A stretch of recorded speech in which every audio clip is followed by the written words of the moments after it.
وأنت جل ثناؤك قلت مبتدئا وتتولت بالإنعام متكرما.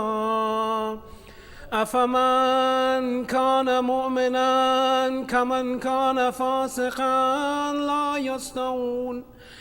إلهي وسيدي، فأسألك بالقدرة التي قدرتها وبالقضية التي حتمتها وحكمتها وغلبت من عليه أجريتها، أن تهب لي في هذه الليلة وفي هذه الساعة كل جرم أجرمته وكل ذنب أذنبت وكل قبيح أسررت وكل جهل أملت، كتمته أو أعلنت، أخفيته أو أظهرت،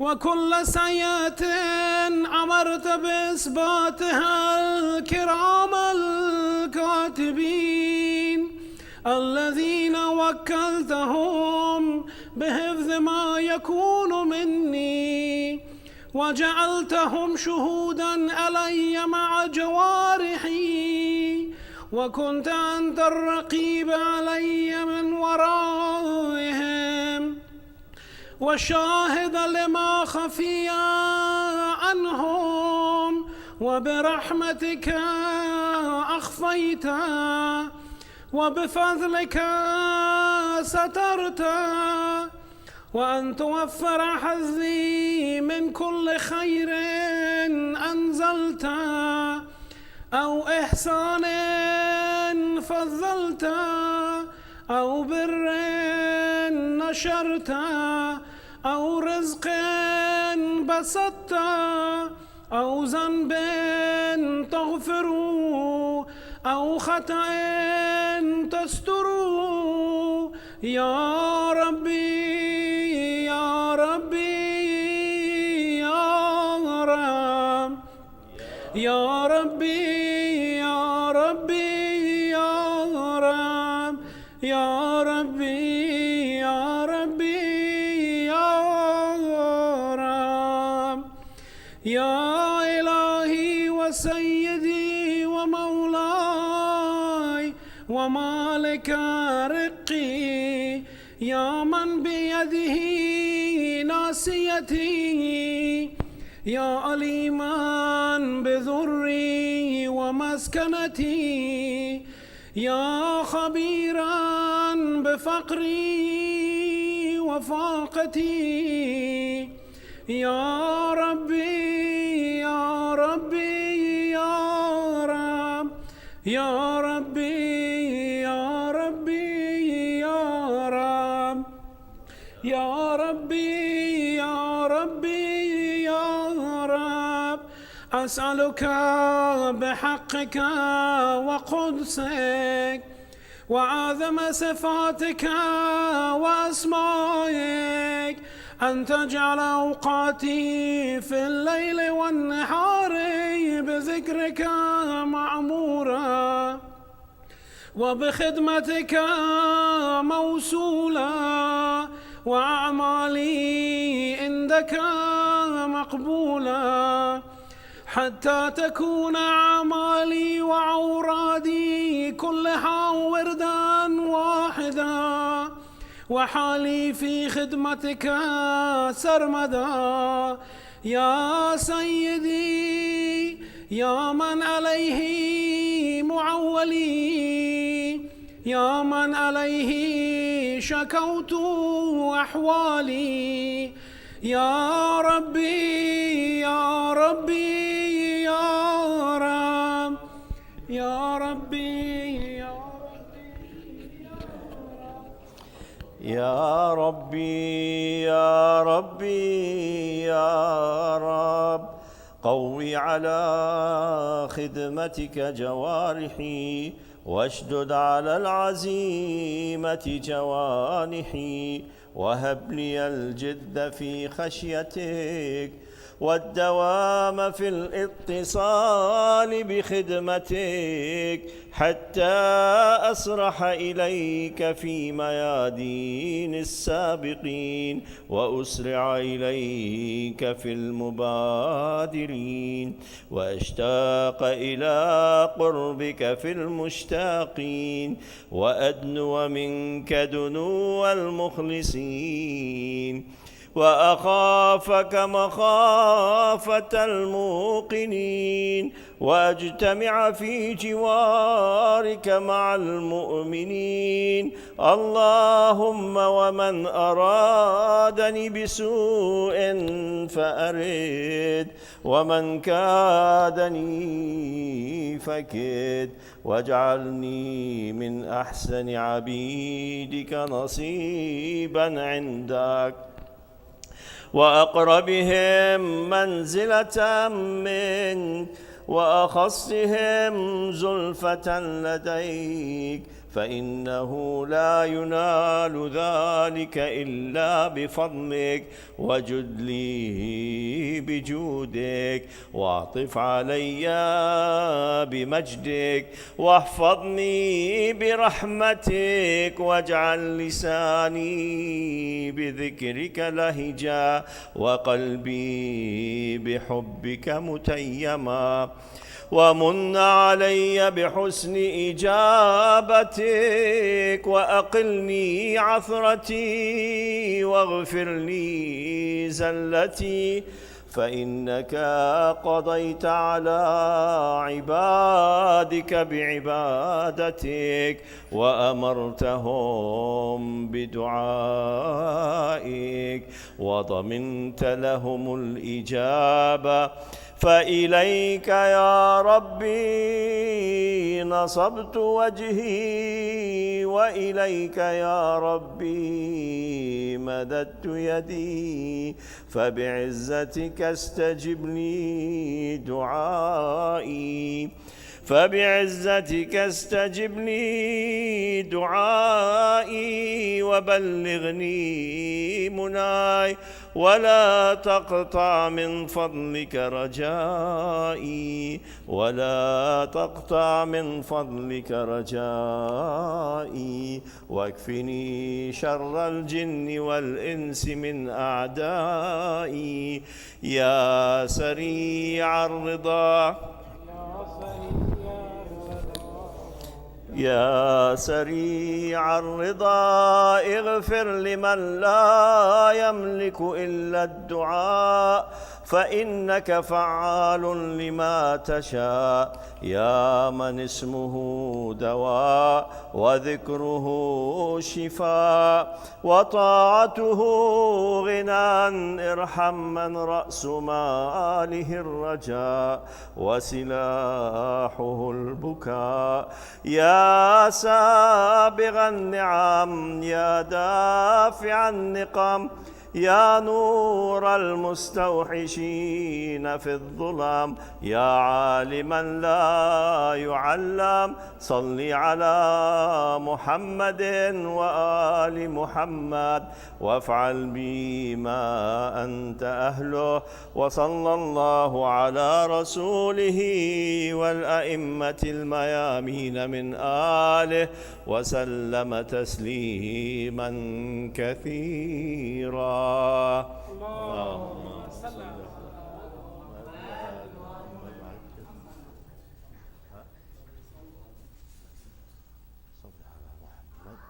وعجل.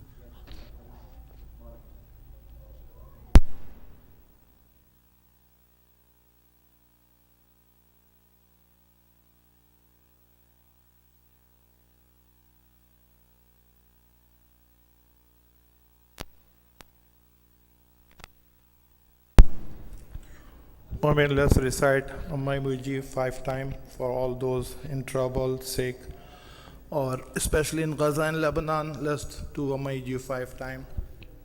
Bismillah ar-Rahman ar-Rahim. أمن يجيب المضطر إذا دعاه ويكشف السوء أمن يجيب المضطر إذا دعاه ويكشف السوء أمن يجيب المضطر إذا دعاه ويكشف السوء أمن يجيب المضطر إذا دعاه ويكشف السوء أمن يجيب المضطر إذا دعاه ويكشف السوء برحمتك يا أرحم الراحمين اللهم صل. And please recite Surah Fatiha and 3 times Surah Ikhlas for all you Maryam Baqi Mustafa, Maryam to the sponsor.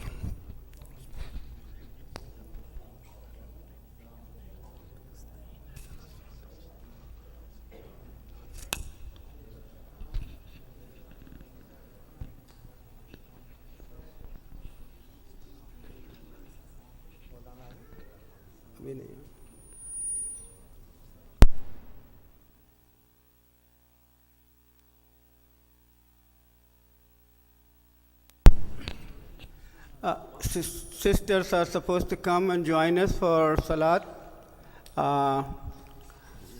Sheikh Jalil would be here. Okay, so if he doesn't come on time, then Sheikh Panju is also on his way to be here. So inshallah one of these sheikhs would lead the Salat, but we cannot call Adhan until we know who is coming and when.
أعوذ بالله من الشيطان الرجيم. بسم الله الرحمن الرحيم. اللهم صل على محمد وآل محمد. بسم الله الرحمن الرحيم. عن جابر بن عبد الله الأنصاري عن فاطمة الزهراء عليها السلام بنت رسول الله صلى الله عليه وآله قال: سمعت فاطمة أنها قالت: دخل علي أبي رسول الله في بعض الأيام فقال: السلام عليك يا فاطمة. فقلت: عليك السلام. قال: إني أجد في بدني ضعفا. فقلت له: أعيذك بالله يا أبتاه من الضعف. فقال: يا فاطمة ائتيني بالكساء اليماني فغطيني به. فأتيته بالكساء اليماني فغطيته به، وصرت أنظر إليه وإذا وجهه يتلألأ كأنه البدر في ليلة تمامه وكماله.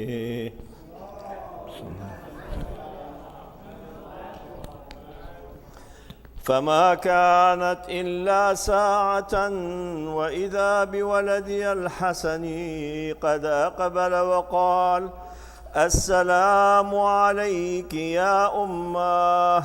فقلت: عليك السلام يا قرة عيني وثمرة فؤادي. فقال: يا أماه، إني أشم عندك رائحة طيبة كأنها رائحة جدي رسول الله. فقلت: نعم، إن جدك تحت الكساء. فأقبل الحسن نحو الكساء وقال: السلام عليك يا جداه يا رسول الله. أتأذن لي أن أدخل معك تحت الكساء؟ فقال: وعليك السلام يا ولدي ويا صاحب حوضي، قد أذنت لك. فدخل معه تحت الكساء. اللهم صل على. فما كانت إلا ساعة وإذا بولدي الحسين قد أقبل وقال: السلام عليك يا أماه. فقلت: وعليك السلام يا ولدي ويا قرة عيني وثمرة فؤادي. فقال لي: يا أماه، إني أشم عندك رائحة طيبة كأنها رائحة جدي رسول الله صلى الله عليه وآله. فقلت: نعم، إن جدك وأخاك تحت الكساء. فدنا الحسين نحو الكساء وقال: السلام عليك يا جداه. السلام عليك يا من اختاره الله. أتأذن لي أن أكون معكما تحت الكساء؟ فقال: وعليك السلام يا ولدي ويا شافع أمتي، قد أذنت لك. فدخل معهما تحت الكساء. فأقبل عند ذلك أبو الحسن علي بن أبي طالب وقال: السلام عليك يا بنت رسول الله. فقلت: وعليك السلام يا أبا الحسن ويا أمير المؤمنين. فقال: يا فاطمة إني أشم عندك رائحة طيبة كأنها رائحة أخي وابن عمي رسول الله.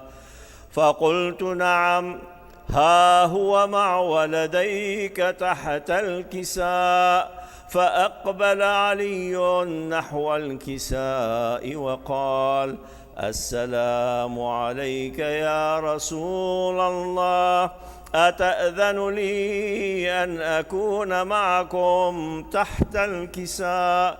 قال له: وعليك السلام يا أخي ويا وصي ويا خليفتي وصاحب لوائي، قد أذنت لك. فدخل علي تحت الكساء.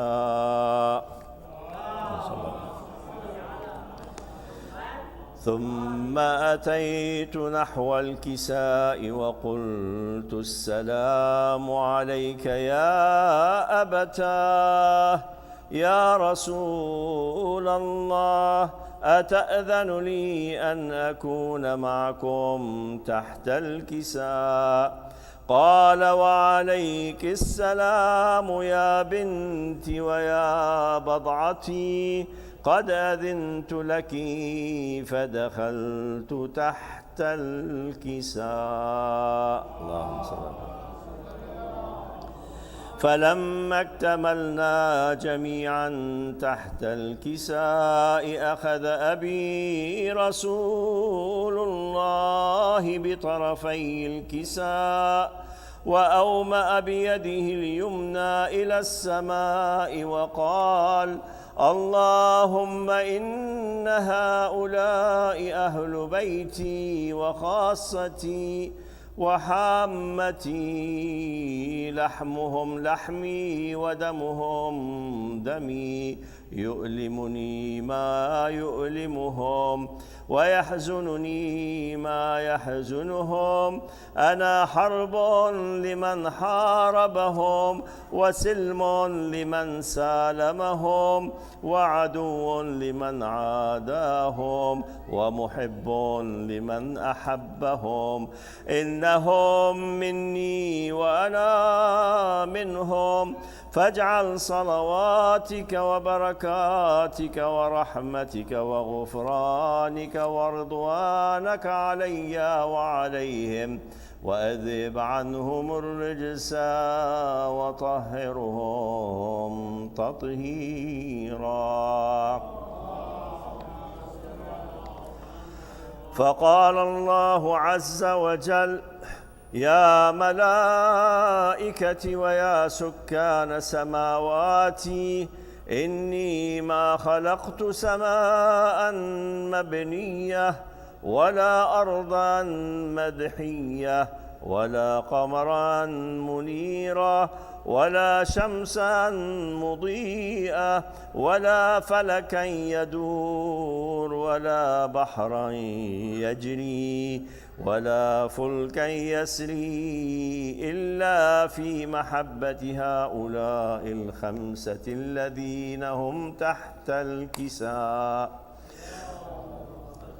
فقال الأمين جبرائيل: يا ربي ومن تحت الكساء؟ فقال عز وجل: هم أهل بيت النبوة ومعدن الرسالة، هم فاطمة وأبوها وبعلها وبنوها.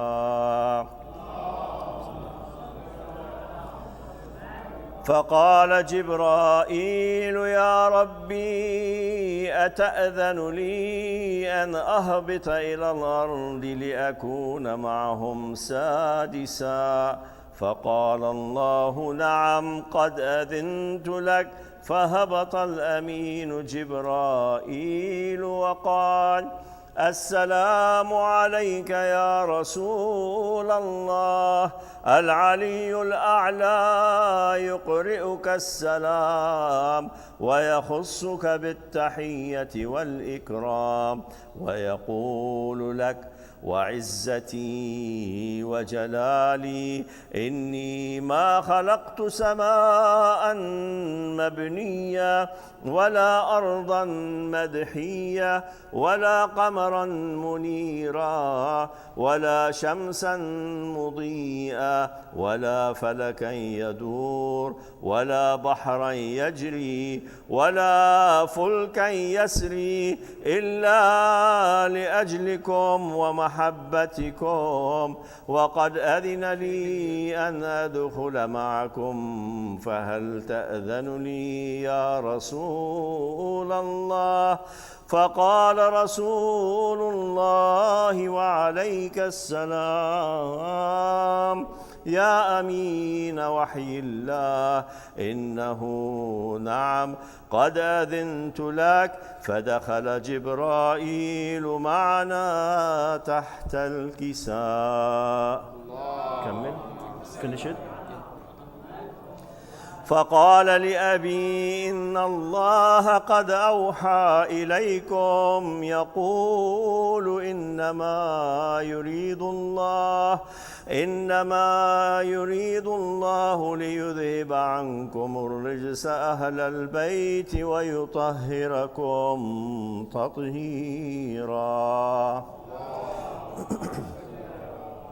فقال علي لأبي: يا رسول الله، أخبرني ما لجلوسنا هذا تحت الكساء من الفضل عند الله. فقال النبي: والذي بعثني بالحق نبيا واصطفاني بالرسالة نجيا، ما ذكر خبرنا هذا في محفل من محافل أهل الأرض وفيه جمع من شيعتنا ومحبينا إلا ونزلت عليهم الرحمة وحفت بهم الملائكة واستغفرت لهم إلى أن يتفرقوا. فقال علي: إذن والله فزنا وفاز شيعتنا ورب الكعبة. فقال النبي ثانيا: يا علي، والذي بعثني بالحق نبيا واصطفاني بالرسالة نجيا، ما ذكر خبرنا هذا في محفل من محافل أهل الأرض وفيه جمع من شيعتنا ومحبينا وفيهم مهموم إلا وفرج الله همه، ولا مغموم إلا وكشف الله غمه، ولا طالب حاجة إلا وقضى الله حاجته. فقال علي: إذن والله فزنا وسعدنا، وكذلك شيعتنا فازوا وسعدوا في الدنيا والآخرة ورب الكعبة. اللهم صل على Muhammad. Brothers who are still outside, we are starting the Salat with Adhan, so please come inside. And those of you like me who have already prayed Isha, it's more rewarding to pray with the Jama'ah, whether Baqir Jafari will call Adhan. أعوذ بالله من الشيطان الرجيم بسم الله الرحمن الرحيم إن الله وملائكته يصلون على النبي يا أيها الذين آمنوا صلوا عليه وسلموا تسليما الله أكبر الله أكبر الله أكبر والله أكبر أشهد أن لا إله إلا الله أشهد أن لا إله إلا الله أشهد أن محمد رسول الله صل على محمد أشهد أن محمد رسول الله أشهد أن أمير المؤمنين وإمام المتقين علي ولي الله وسن رسول الله وخليفته بلا فصل أشهد أن أمير المؤمنين وإمام المتقين علي ولي الله صل الله حي على الصلاة حي على الصلاة حي على الفلاح حي على الفلاح حي على خير العمل حي على خير العمل الله أكبر والله أكبر لا إله إلا الله لا إله إلا الله بر محمد وآل محمد بالأنتر صلوات صل على محمد وآل محمد. استغفر الله ربي وأتوب إليه. الله أكبر الله أكبر. أشهد أن لا إله إلا الله أشهد أن لا إله إلا الله أشهد أن محمد رسول الله. صل على محمد وآل محمد. أشهد أن محمد رسول الله. صل على محمد. أشهد أن عليا ولي الله صلوات الله وسلامه عليه. أشهد أن عليا حجة الله صلوات الله وسلامه. حي على الصلاة حي على الصلاة حي على الفلاح حي على الفلاح حي على خير العمل حي على خير العمل. قد قامت الصلاة قد قامت الصلاة. الله أكبر الله أكبر. لا إله إلا الله. صلاة العشاء أداء واجبا قربا. الله أكبر. بسم الله الرحمن الرحيم. الحمد لله رب العالمين الرحمن الرحيم مالك يوم الدين. إياك نعبد وإياك نستعين. اهدنا الصراط المستقيم صراط الذين أنعمت عليهم غير المغضوب عليهم ولا الضالين.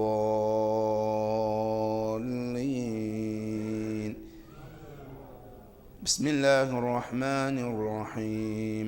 إنا أعطيناك الكوثر فصل لربك وانحر إن شانئك هو الأبتر. الله أكبر. سبحان ربي العظيم وبحمده. اللهم صل على محمد وآل محمد. سمع الله لمن حمده. الله أكبر. سبحان ربي الأعلى وبحمده. سبحان الله سبحان الله سبحان الله. الله أكبر. أستغفر الله ربي وأتوب إليه. الله أكبر. سبحان ربي الأعلى وبحمده. سبحان الله سبحان الله سبحان الله. الله أكبر. بحول الله وقوته يقوم ويقود. بسم الله الرحمن الرحيم.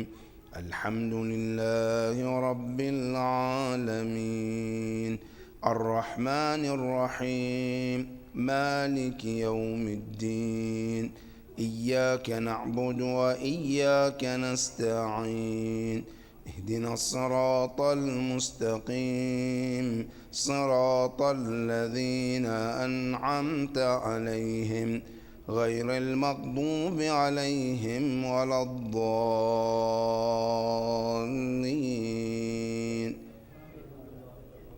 بسم الله الرحمن الرحيم. قل هو الله أحد الله الصمد لم يلد ولم يولد ولم يكن له كفوا أحد. كذلك الله ربي. اللهم صل على محمد وآل محمد. رب أوزعني أن أشكر نعمتك التي أنعمت علي وعلى والدي وأن أعمل صالحا ترضاه وأدخلني برحمتك في عبادك الصالحين. وصل على محمد وآل محمد. الله أكبر. سبحان ربي العظيم وبحمده.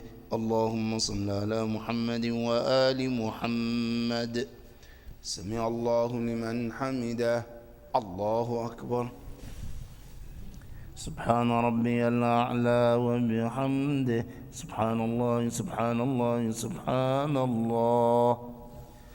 الله أكبر. أستغفر الله ربي وأتوب إليه. الله أكبر. سبحان ربي الأعلى وبحمده. سبحان الله سبحان الله سبحان الله. الله أكبر.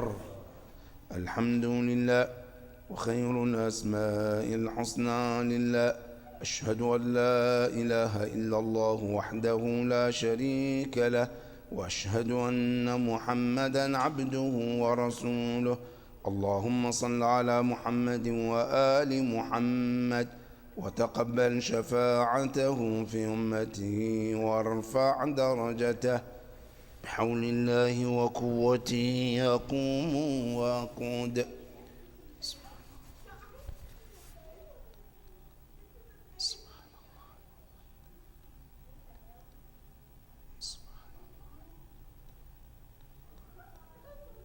الله أكبر.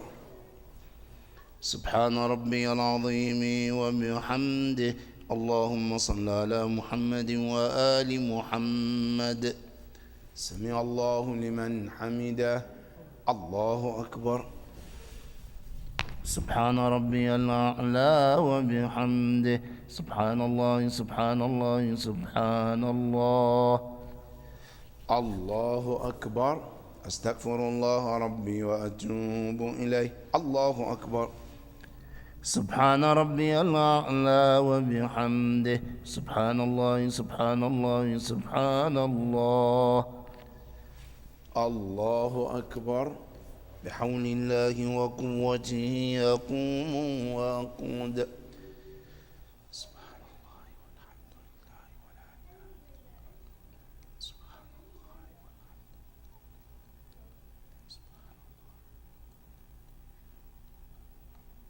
الله أكبر.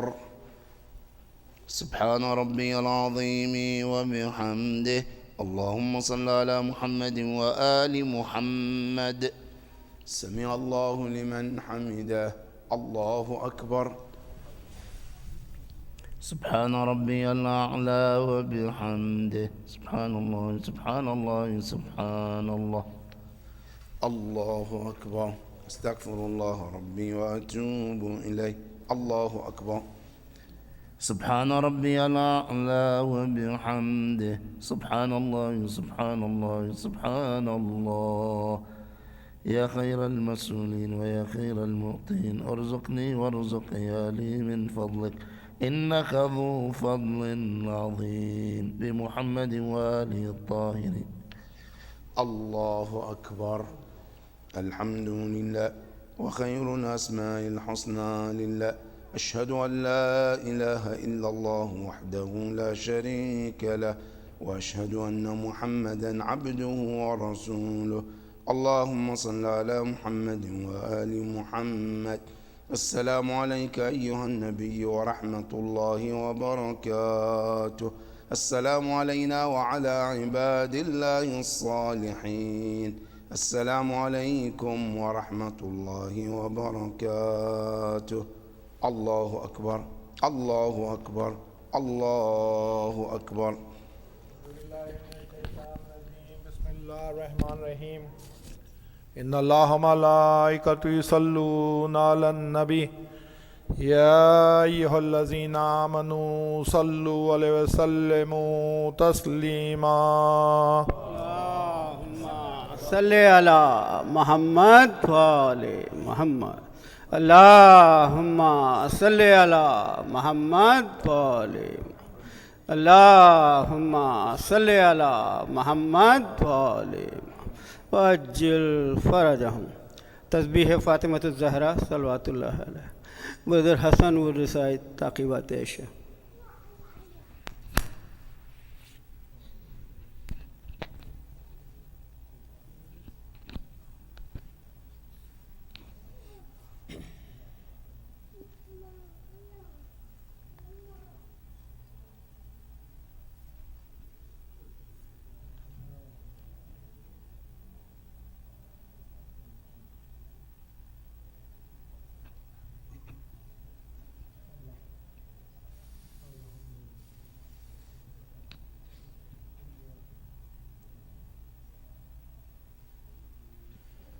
بسم الله الرحمن الرحيم. اللهم صل على محمد وآل محمد.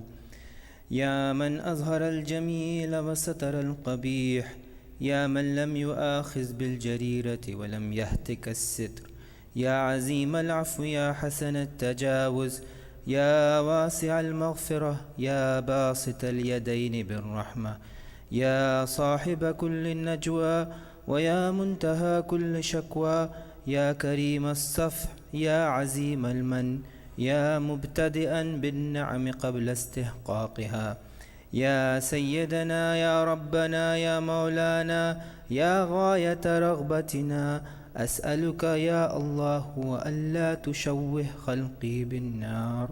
اللهم صل على محمد وآل محمد.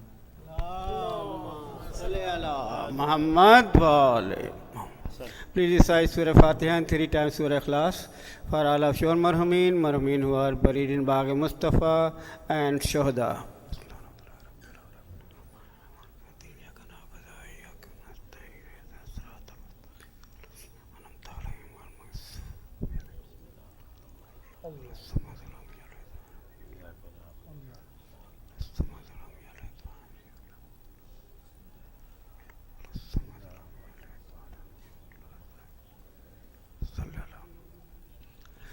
Please note that tomorrow is Friday and Jummah Salat will be held at 11:52 sharp. So inshallah we'll call Adhan at 11:52 sharp.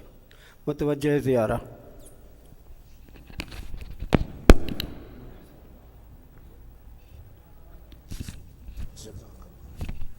السلام عليك يا أبا عبد الله، السلام عليك يا ابن رسول الله، السلام عليك وعلى جدك وأبيك، السلام عليك وعلى أمك وأخيك، السلام عليك وعليهم ورحمة الله وبركاته، السلام عليك وعلى الأئمة التسعة المعصومين من ذريتك وبنيك، السلام عليك وعليهم جميعا ورحمة الله وبركاته، السلام عليك يا مولاي يا صاحب العصر والزمان، السلام عليك يا شريك القرآن، السلام عليك يا إمامي وإمام الإنس والجان، الأمان الأمان الأمان من فتنة الزمان، عجل الله تعالى فرجك وظهورك وسهل الله مخرجك ورحمة الله وبركاته.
Yeah. No, I can do it. I think that's kind of where it was yesterday.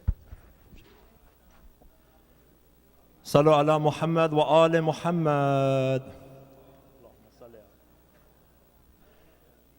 Brothers and sisters, Assalamu alaikum wa rahmatullah. At this time, we're going to go ahead and get the English program started. We'll be starting with salam by our dear respected brother Ali Abbas, who will recite some of his poetry, inshallah. Sallu ala Muhammad wa ali Muhammad.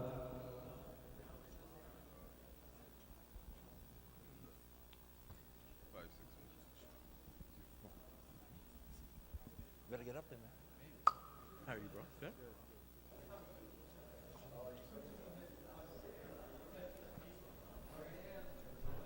Yeah, I did. I said 5, 6 minutes. Don't come. Just hold it big like this.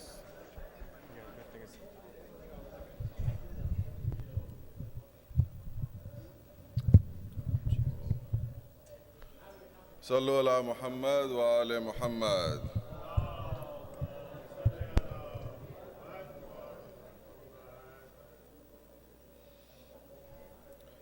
Brothers, there's a lot of commotion in the back. Can you kindly come forward to the Majlis, inshallah. Sallu ala Muhammad wa ali Muhammad. Allahumma salli ala Muhammad wa ali Muhammad. Ya bint Rasulillah, Ya zawjat Aynillah, Ya Umma Wajihillah, Ya Fatimah az-Zahra.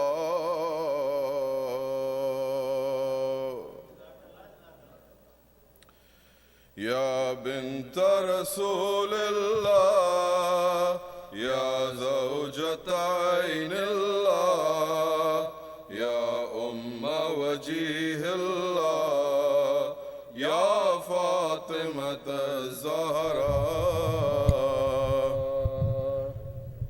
You were mercy for rahmatan lil alameen, A shelter for Heather, shelter for Allah's deen. a cradle for Hassanan, Zainab Kulthum. The Jadda of Mahdi, Masoom ibn Masoom. You are the fountainhead of love and sacrifice. No wonder you were named Lady of Paradise. Ya bint Rasulillah,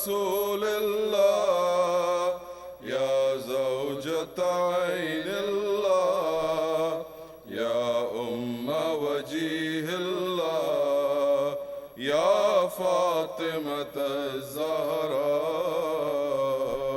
Sallu ala Muhammad wa ali Muhammad.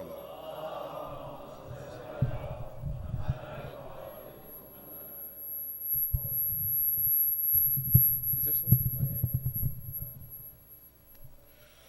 O daughter of Ahmad, Zawja of Murtada.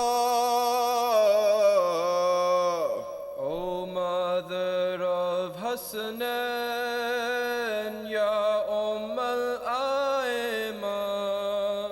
The weight of every role you bore so perfectly, That Allah spread the tahir from your identity. Sallu ala Muhammad wa ali Muhammad. Can we hold it? Just hold it.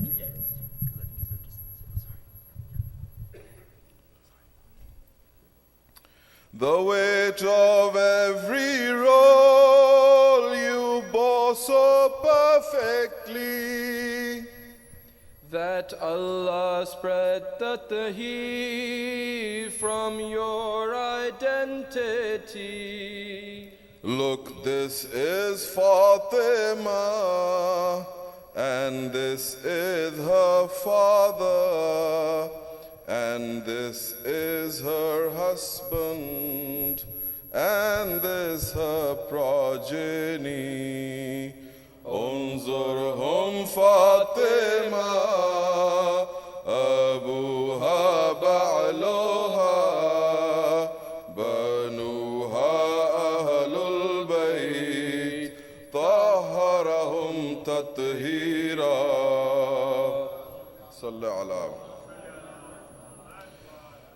In marriage loyalty, content in poverty.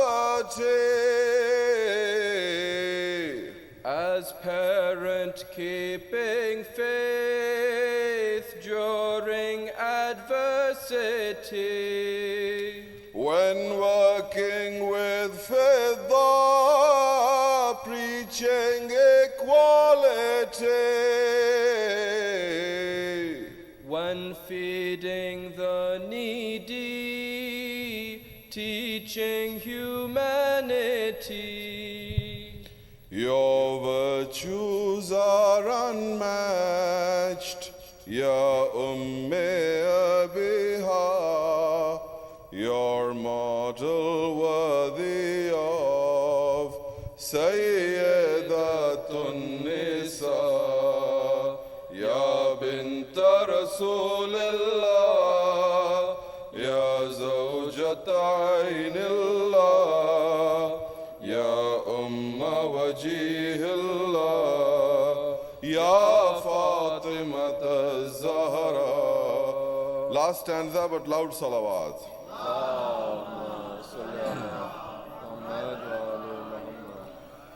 Tending your father's wounds, sustaining risalat, upholding the ummah, protecting imamat. Your challenge did not die until the day you died. Your khutbah will survive every era and tide. We shall never concede that might is always right. Your protest shall endure, O Our Lady of Light. Ya Binta Rasulillah,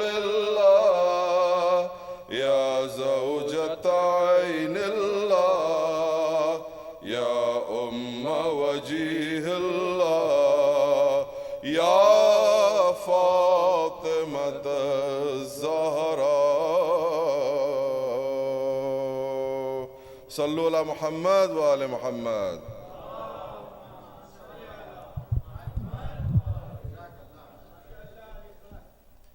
MashaAllah. Bismillah ar-Rahman ar-Rahim. Kind of like to request all of you to please kindly move forward as much as possible so we have a proper Majlis etiquette. Please kindly put your cell phones on silent if they're not already on so we don't disturb the Majlis. For anyone who would like to sponsor any of the Majlises or make a contribution towards the Fatimiyyah, these 5 nights, you can see Brother Sayyid Ali Shirazi or Brother Asad Isfahani, inshallah. Now, without further ado, I'd like to request Sheikh to take the members. Salawat for Muhammad wa ali Muhammad. Allahumma salli ala Muhammad wa ali Muhammad.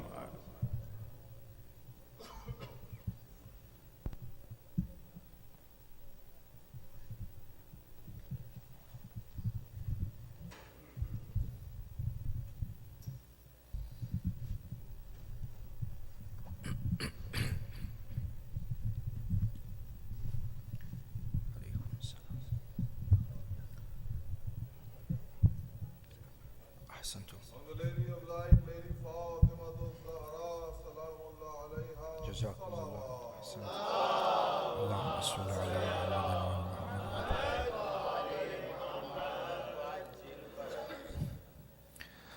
أعوذ بالله من الشيطان اللعين الرجيم بسم الله الرحمن الرحيم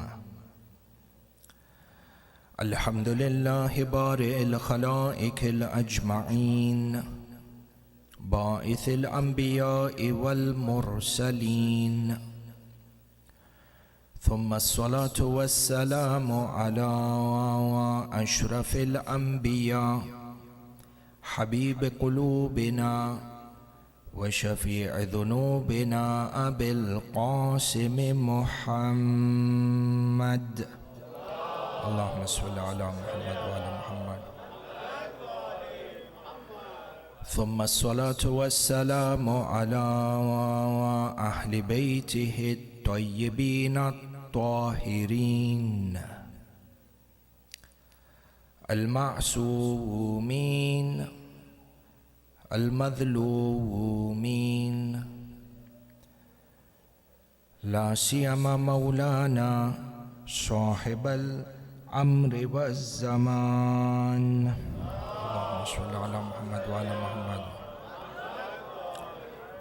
روحي وأرواح العالمين له الفداء ولعنة الله على أعدائهم أجمعين من الأولين والآخرين إلى قيام يوم الدين آمين رب العالمين أما بعد قال الله تعالى في محكم كتابه الحكيم بسم الله الرحمن الرحيم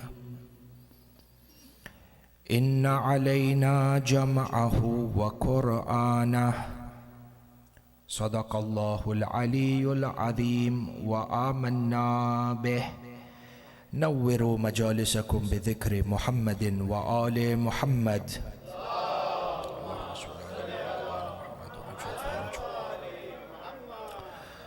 أحبائي, you find that studying Islamic history is of absolute importance for each and every one of us.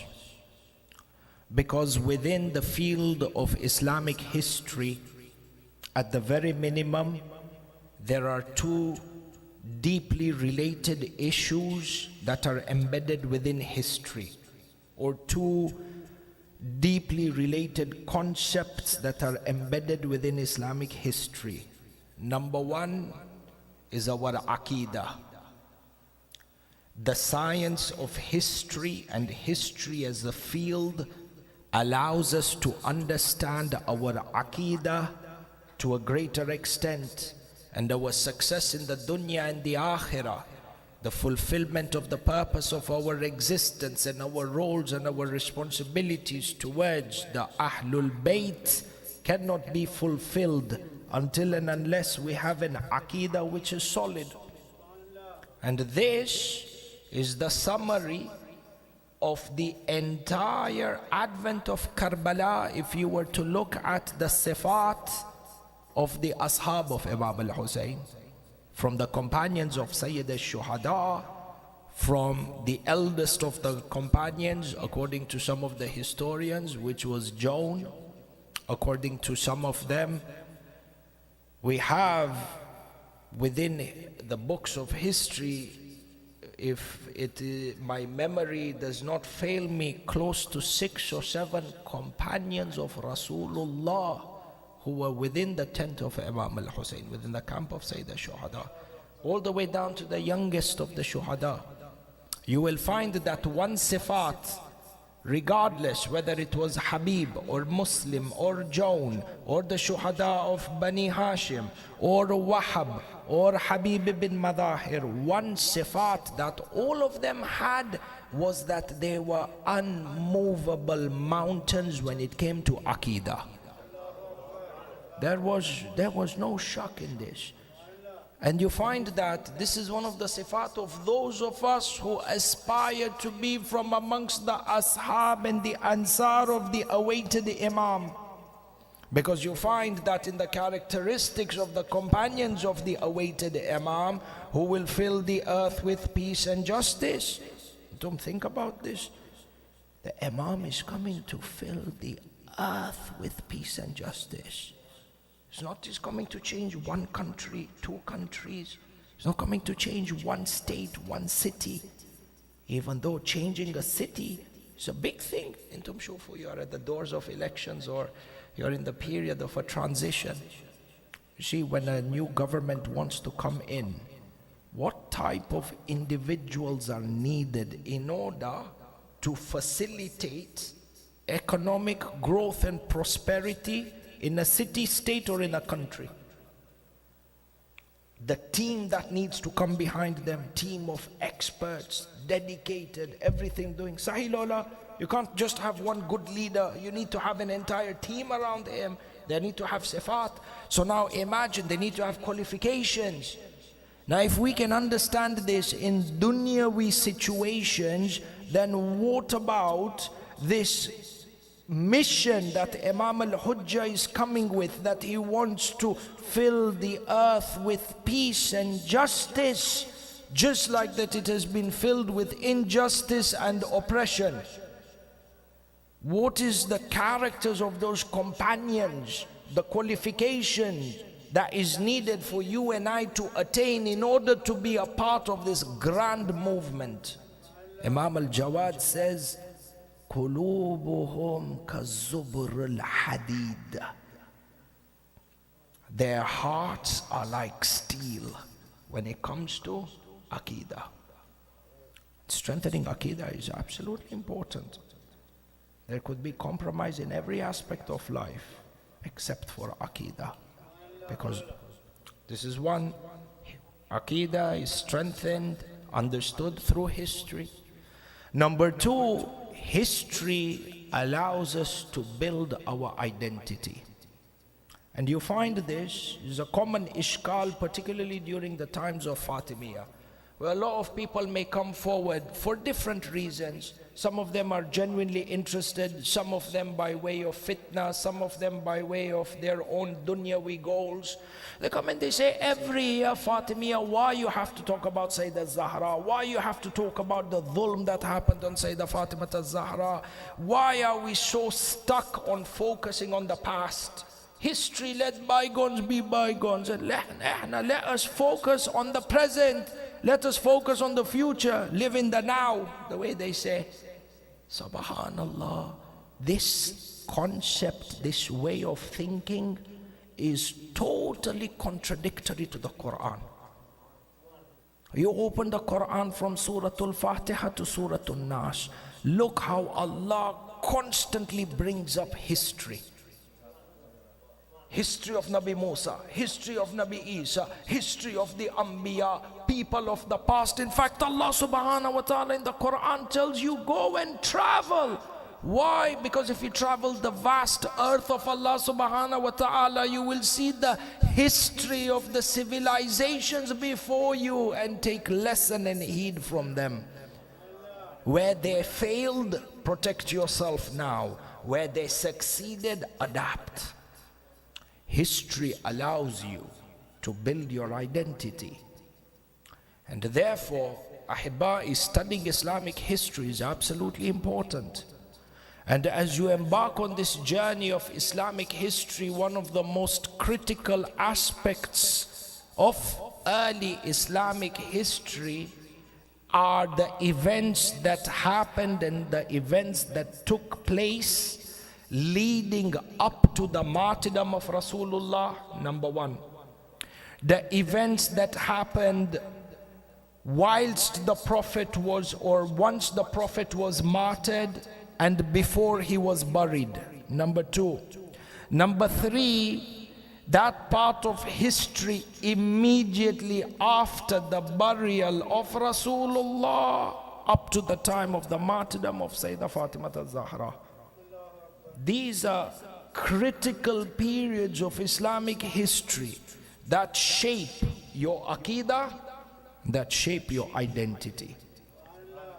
And to cancel this out means diluting or cancelling out your Aqeedah or diluting and cancelling out your identity.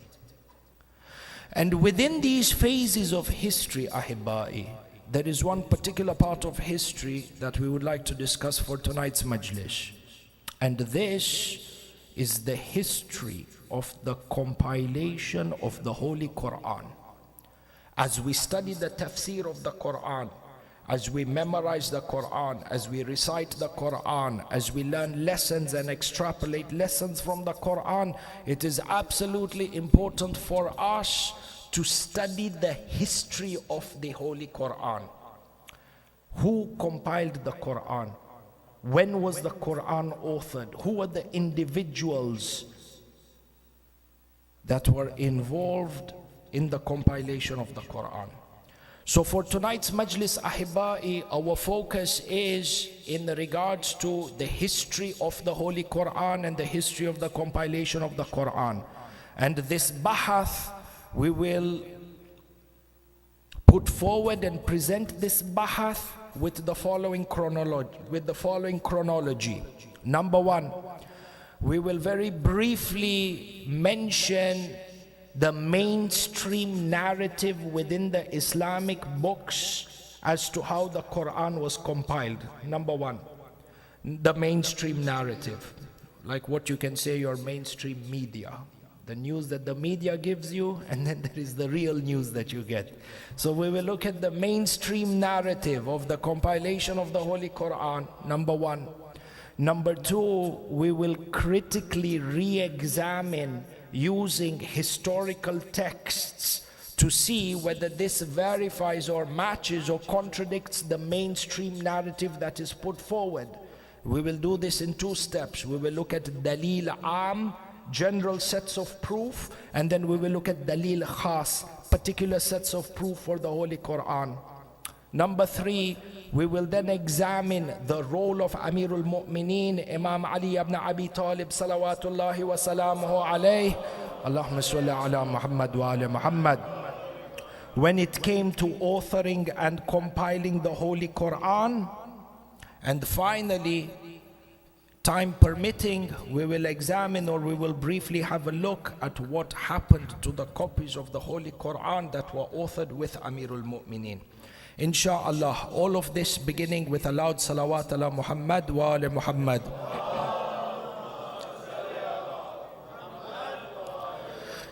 Tamam, mainstream narrative about the compilation of the Holy Quran. Ahibba'i, if you were to open majority of the Islamic history textbooks or textbooks in regards to Ulum al-Quran, you will find the following narrative as to how the Quran was compiled. Premise number one, they begin by saying that during the lifetime of Rasulullah, the Quran was never actually written down or compiled, and that Rasulullah left this dunya without a compiled book. Rather, the Quran was an expression of scattered pieces of literature, verses of the Holy Quran written on one piece of paper, on one bone, on one sheepskin. Some of them are here and some of them are there. But the Quran was never actually really compiled as one book during the time of Rasulullah. And rather what would happen is that people preserved the Quran, or the companions preserved the Quran by memorizing it. It is only during the time of the Battle of Yamama. The Battle of Yamama took place in around 11 or 12 AH, about a year after the martyrdom of Rasulullah, where in this battle, according to the variances within the historians, between 70, which is the lowest figure, and 700, which is the highest figure. So between 70 to 700 memorizers of the Holy Quran died in the Battle of Yamama. So now those of the companions of Rasulullah who had memorized the Quran, 700 of them have died in battle. So there was a fear that the dhikr of the Holy Quran is going to be obliterated from the Muslim Ummah. So as a result, Umar ibn Khattab went to Abu Bakr and he said to him, I fear that the Quran may get obliterated, so we now need to start thinking on how we should compile and codify the Quran. So the first efforts to codify the Quran began after the Battle of Yamama and continued during the time of the rule of Umar ibn Khattab, leading into the rule of Uthman ibn Affan. And then mainstream media comes and tells us that during the time of Uthman, a committee was put together, and the head of the committee was a companion by the name of Zayd ibn Thabit, by the way, who was only 20 years old. This is at the time of the Khilafah of Uthman ibn Affan. فَإِنْتُمْ try and do the mathematics that if he was 20 at that age, what was his age during the time of Rasulullah and during the time the actual nuzul of the Quran happened. In any case, Zayd ibn Thabit, who was 20 years of age, was made in charge of this committee. And the manner in which they would verify the verses of the Holy Quran is that they would bring two witnesses in front of Zayd ibn Thabit, because Zayd was supposed to be a memorizer of the Holy Quran, Hafidhul Quran. So when Zayd would recite a verse of the Quran, if there was any discrepancy in any surah or in any verse of the Quran, they bring two witnesses. If the two witnesses match and they're all three of them match in their recitation of the verse of the Quran, this was established. Wherever there was discrepancy, they went out the window. And this is how the Quran was compiled under the auspices of Uthman ibn Affan, according to mainstream media. Tamam. This is the historical version that is taught in a number of madaris. This is the history of the Quran that is taught even within most of the Islamic history courses within the universities and even within Ulum al-Quran. Tamam. For tonight, we want to re-examine this. And as I laid out the chronology for you, before we jump into this chronology, let me put forward for you one set of dalil that actually disproves mainstream narrations of the compilation of the Quran using a dalil aqli. Shufu. If we hold on to the mainstream narrative that the Quran was compiled by the companions in the manner that we have described during the time of Uthman ibn Affan, if we subscribe to this version of history that the Quran that you and I read from today is the Quran compiled by the companions at the time of Uthman, academically speaking, believe all of us come from academic backgrounds. So in the spirit of academia, strictly academically speaking, none of us have the right, if we believe in mainstream version of history, none of us have the right to call the Quran Kitabullah. Ajib. This is a serious claim. Kitabullah means what? Book of Allah. How? Let me give you an example. Allah grant all of us Azza wa Jal the opportunity to perform the ziyarat of Amirul Mu'mineen inshallah in Najaf. Tamam. Allahumma salli ala Muhammad wa ala Muhammad. Let me give you an example that makes things very, very clear, and we cut time and we move forward as well. So say, inshallah, all of you Shabab Mu'mineen from Idara-e-Jaferia, Maryland, you get the opportunity to go for ziyarah to Najaf al-Ashraf. You visit Amirul Mu'mineen next year. And as you perform your ziyarah, inshallah, say, for example, you went and you visited the office and the maktab of His Eminence Ayatollah Sayyidah Ali al-Sistani. Imagine, you went and you met Sayyidah Sistani, all of you as a community, 50, 60 of you. And when you sat over there, okay, everybody takes a turn to ask the question to the Sayyid. You ask a question about halal and haram, fatwas. Scenario is clear in the mind. And as everyone is asking their questions, You have one of the brothers, Brother Jafar for example. Brother Jafar is sitting there and he's writing down all the questions, and he's also writing down the answers of Sayyidah Sistani, the Marja for example. Tamam? Academically speaking, when you come back to Maryland from your ziyarah, if Jafar goes and compiles this book of questions and answers, does he have the right to compile and publish this book and say that this is the book of fatwas of Sayyid Sistani? Can he attribute the book to the Marja Taqlid? Academically speaking, no.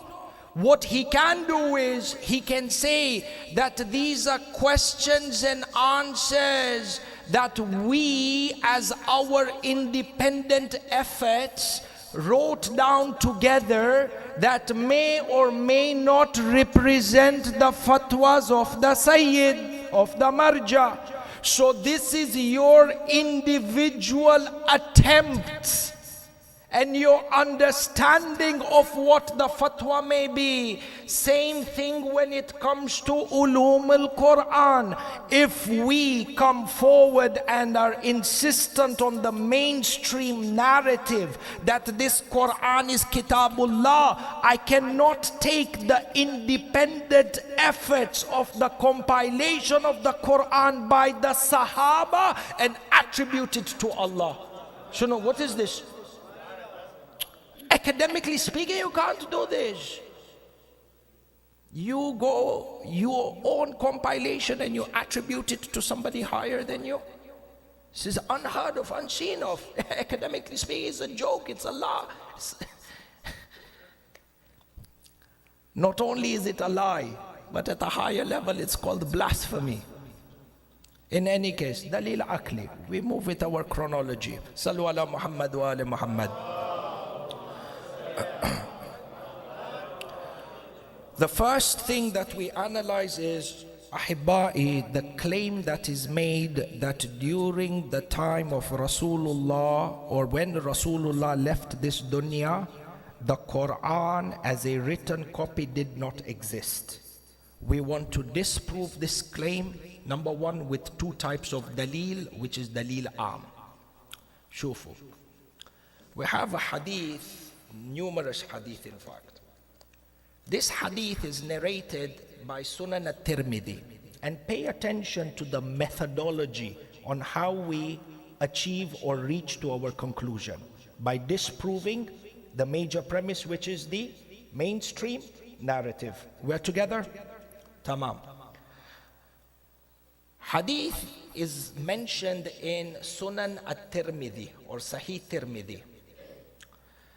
قال رسول الله صلى الله عليه وآله وسلم صلى الله عليه وآله وسلم is from me, not from the text. قال رسول الله إني تارك فيكم ما إن تمسكتم به لن تذلوا بعدي. I am leaving behind for you two things. So long as you hold on to them, you shall never go astray. Tamam, what are these?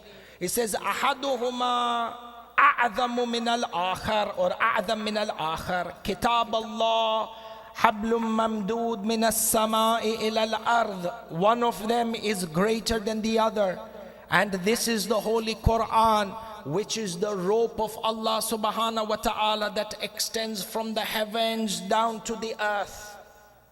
Number one, so I'm leaving behind you two things. The first one is the Quran. He says Kitab Allah. Pay attention to this word, Kitab Allah. And he says the second thing is what? Wa itrati ahla bayti. Now over here I have a side point to make for you. Hadithu Thakalain, inni tarikun fikum thiklain. The most original and authentic version of this hadith, inni tarikun fikum thiklain kitabullahi wa itrati, is what is sahih and what is mashhur. This is what has been widely narrated, not inni tarikun fikum kitabullah wa sunnati.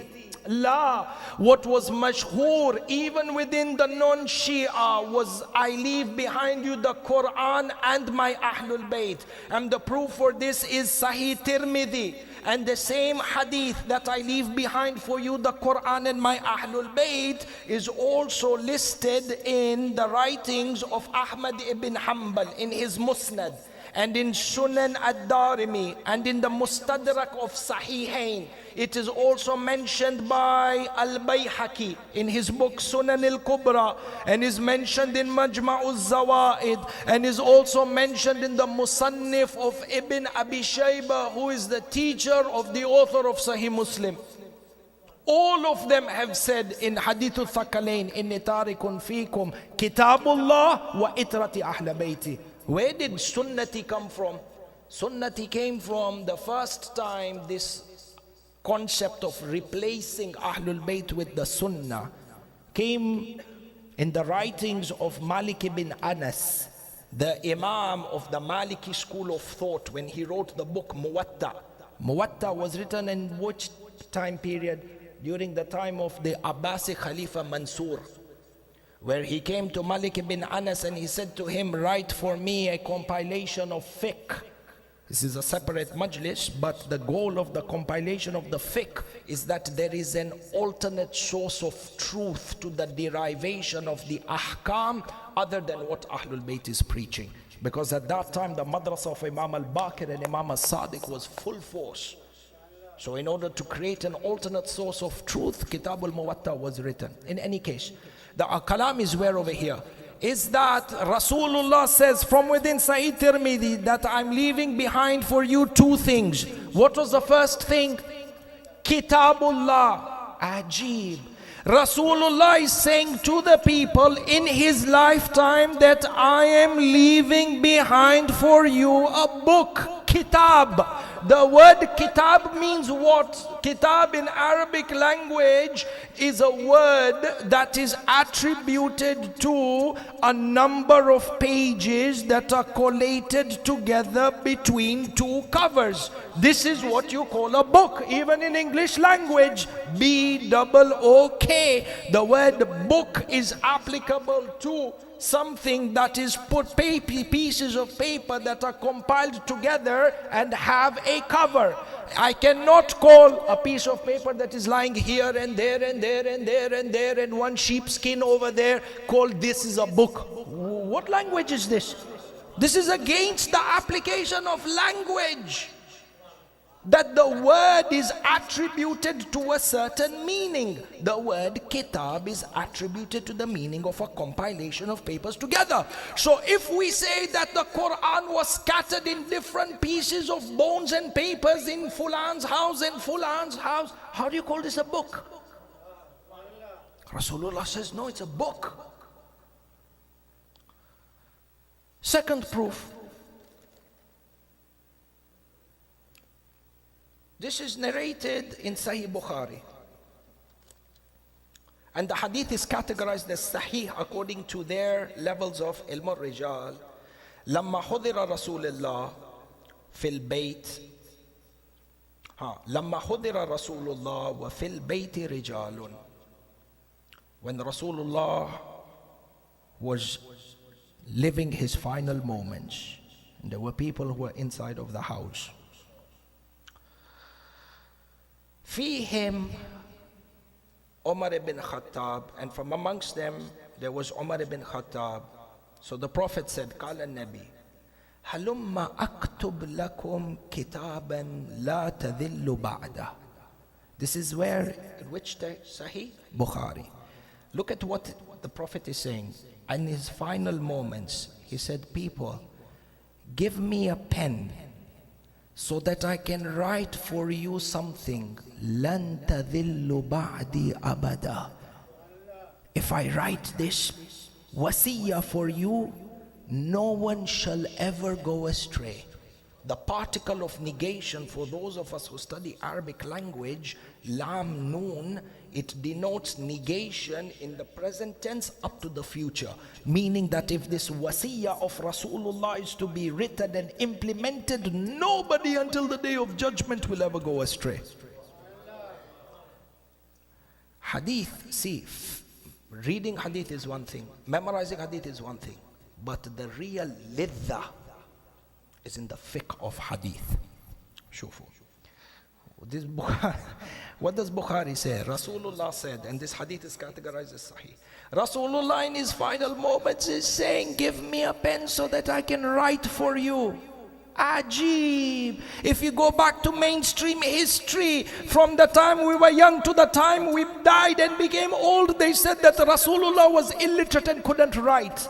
How can you say that Rasulullah was illiterate and couldn't write, and in your own books it is saying over here in the final moments Rasulullah was saying, give me a pen so I can write. Shufu. Allahumma salli ala Muhammad wa ala Muhammad wa ajjal faraja. We have to be careful on everything that is written in mainstream history, what is right and what is wrong. In any case, he said, give me something that I can write. فَقَالَ عُمَرُ إِنَّ النَّبِي قَدْ غَلَبَ عَلَيْهِ الْوَجْعُ. The Prophet, so Umar stood up and said, the Prophet has been overcome with intense pain. What does this mean? This means that the Prophet is in so much pain, he doesn't know what he's talking about. So what did he say? Hasbuna kitab Allah. The book of Allah is sufficient for us. The point of this hadith that we're looking at over here is what? He said, Hasbuna what? Kitab Allah, the book of Allah is sufficient, meaning that there was a compiled book in the presence of the Muslims. And because it was there and it was accessible to everybody, he felt that this book is sufficient and that the Prophet is of no need anymore. Had the book not been present, there is no basis of using the word book if no physical compilation did not exist at the time.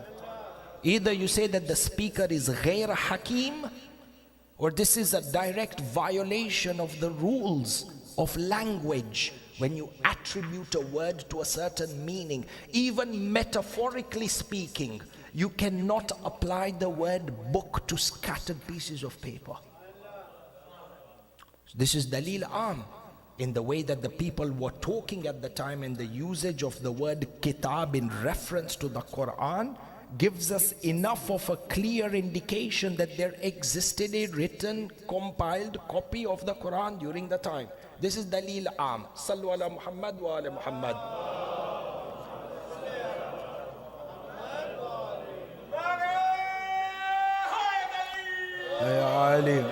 Dalil khas. Do we have particular? Because the first, see the difference between Dalil Am and Dalil Khas is what? In Dalil Am, the first two hadith that we prove, we reach our conclusion. The methodology is important, Ahibai. We reach our conclusion through the logical inference. We are able to derive logical conclusions through the usage of words within Arabic language. What is the word kitab meant for? Sahih Lola. This was in Dalil Khas, we have actual textual proof, evidence that shows the existence of the copy of the Quran during the time of Rasulullah. Again, I will provide you with two examples. Sallu ala Muhammad wa ala Muhammad.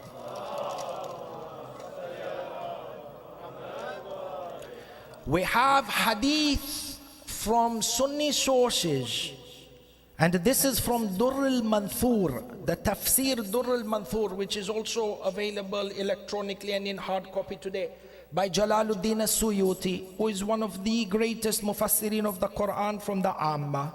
What does he say?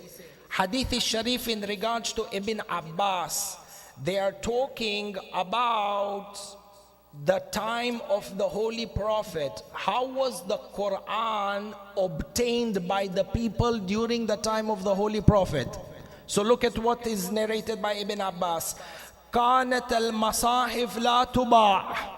The Quran, the Mus'haf, the Quran never used to be sold during the time of Rasulullah. And this is why even when you come to Kitabul Mu'amalat, the book of transactions, there is no price, selling price for the Quran.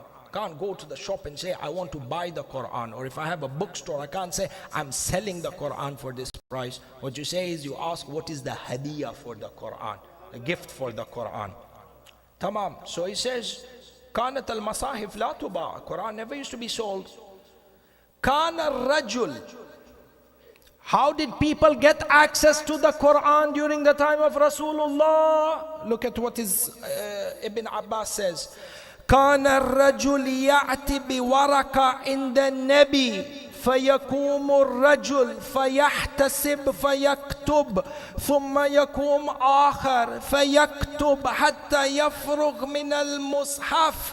During the time of Rasulullah in Masjid al-Nabawi, the people would come with their pieces of paper.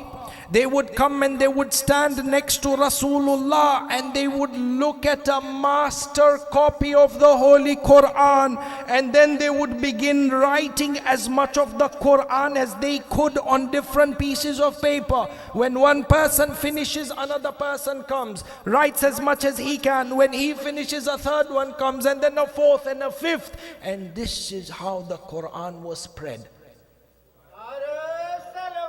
Allahumma salli ala Muhammad wa ala Muhammad. Meaning that during the time of Rasulullah, under the supervision of Rasulullah, under the watch of Rasulullah, there was an active movement and an initiative where Rasulullah encouraged as many of the companions who could read and write to write as much of the Quran as they could. Now, how much each person wrote, it depends according to their qudra. Some person may have written 5 juz, somebody 3 juz, somebody 3/4 of the Quran, somebody half of the Quran. But the important thing is that the Quran was being written. We have another hadith, because time is also not in my favor, so I will paraphrase the hadith from the books of the Shia. Kitabul Kafi, Hadith Sharif by Imam Ja'far as-Sadiq salawatullahi wa salamu alayhi, where he says, next to the mimbar of Rasulullah, there was a small encavement in the wall of Masjid al-Nabawi.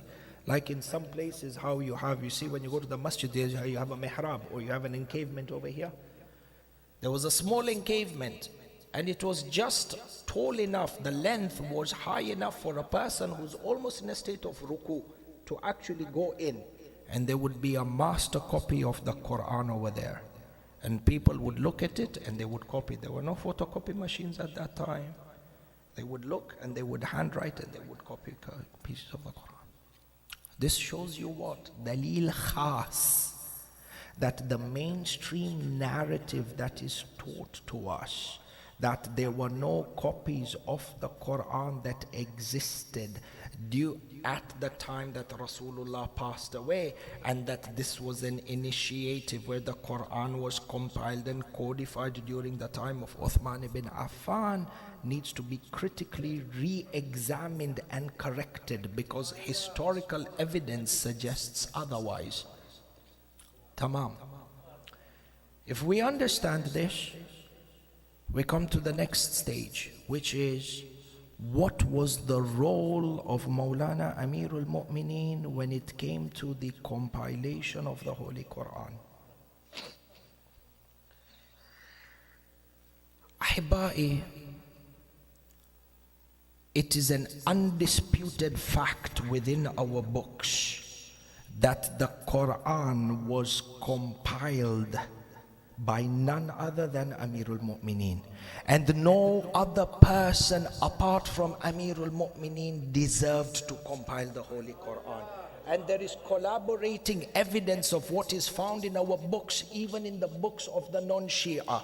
Look at this hadith in which Amirul Mu'mineen alayhi salam himself says, this is in Kitabul Kafi. Kafi Sharif, Ahibba'i, is a text which is muhim jiddan.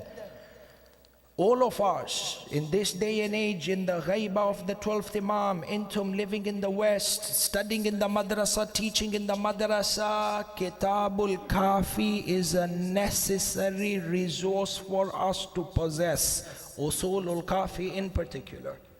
Now our shugul, our work is not with Furu'ul Kafi to a great extent, because we are not mujtahideen or fuqaha looking for istidlal.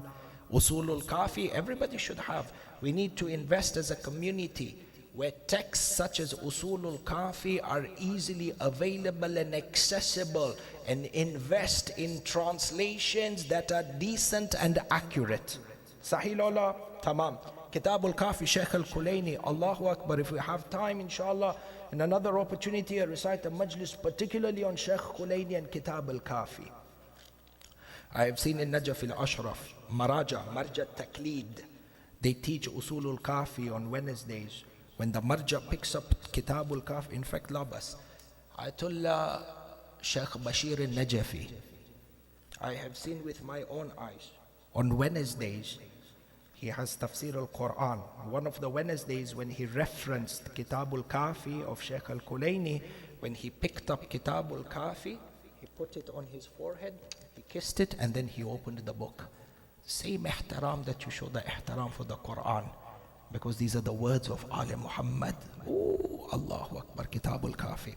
In any case, Kitabul Kafi, Amirul Mu'mineen, Ruhi La'ul Fida, makes very clear for us the reality of his role and the central role that he played when it came to compiling the Holy Quran. Hadith al-Sharif, Amirul Mu'mineen himself says, pay attention to the hadith, فَمَا نَزَلَتْ عَلَى رَسُولِ اللَّهِ آيَةٌ مِّنَ الْقُرْآنِ إِلَّا أَكْرَأَنِيهَا وَأَمْلَاهَا عَلَيِّ. Ajib. Amirul Mu'mineen says there is not a single verse of the Holy Quran that was revealed except that Rasulullah recited that verse to me. وَأَمْلَاهَا عَلَيِّ. Rasulullah dictated to me while I wrote it down. Meaning that 23 years of Risala, whilst the Quran was being revealed, not a single verse from the 6,000 plus verses of the Holy Quran were revealed, except that Rasulullah dictated and Amirul Mu'mineen wrote. This is how the Quran was compiled. And then Amirul Mu'mineen goes on to say, وَكَتَبْتُهَا بِخَطِّي, and I wrote the Quran with my own handwriting. And then he goes on to say, وَعَلَّمَنِي يعني رسول الله وَعَلَّمَنِي تَعْوِيلَهَا وَتَفْسِيرَهَا وَنَاسِخَهَا وَمَنْسُوخَهَا وَمُحْكَمِهَا وَمُتَشَابِهَهَا وَعَامُّهَا وَخَاصَّهَا. And then Rasulullah taught me the ilm of the Holy Quran. He taught me the tafsir, and he taught me the ta'wil. He taught me that which is mutashabih and that which is muhkam. He taught me that which is particular and restricted and that which is not restricted. The entire ilm of the Holy Quran was given to Amirul Mu'mineen.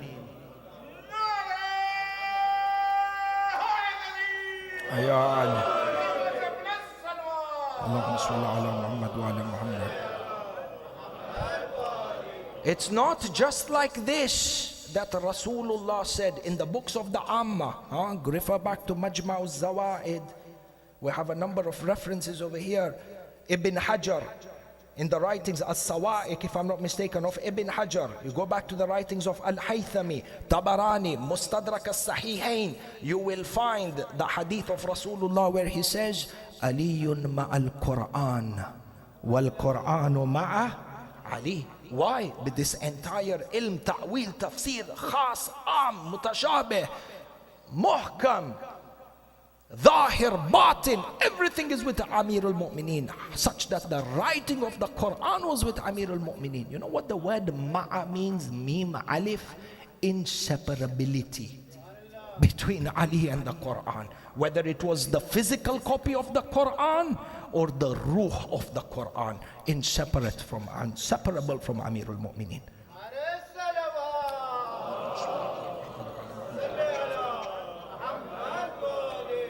And we have non-Shia scholars who are able to corroborate and who are able or who testify to this truth.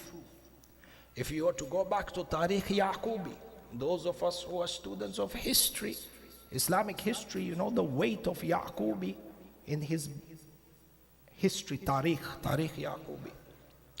Tariq Yaqubi, what does he say? Inna Ali ibn Abi Talib kana jama'ahu lamma qubida Rasulullah, jama'ahu yani jama' al-Quran. Inna Ali ibn Abi Talib kana jama' al-Quran lamma qubida Rasulullah wa ata bihi yahmiluhu ala jumalin faqala hadha al-Quran kad jama'tuh. Tariq al-Yaqubi says that after Rasulullah died, Amir al-Mu'mineen, he doesn't say Amir al-Mu'mineen, he says Ali ibn Abi Talib was the first person to compile the Quran. So now you can look at the amount of evidence that is racking up to disprove the mainstream narrative of when, who, and how the Quran was compiled. Tamam. If we understand this, we say that Amir al-Mu'mineen compiled the Quran. Over here, it's important that I shed light on something for you. That Amir al-Mu'mineen actually compiled 2 copies of the Holy Quran, not only one. One was the Quran, which is known as the Mus'haf. Mus'haf from the beginning of the Quran to the end of Quran as we have it today.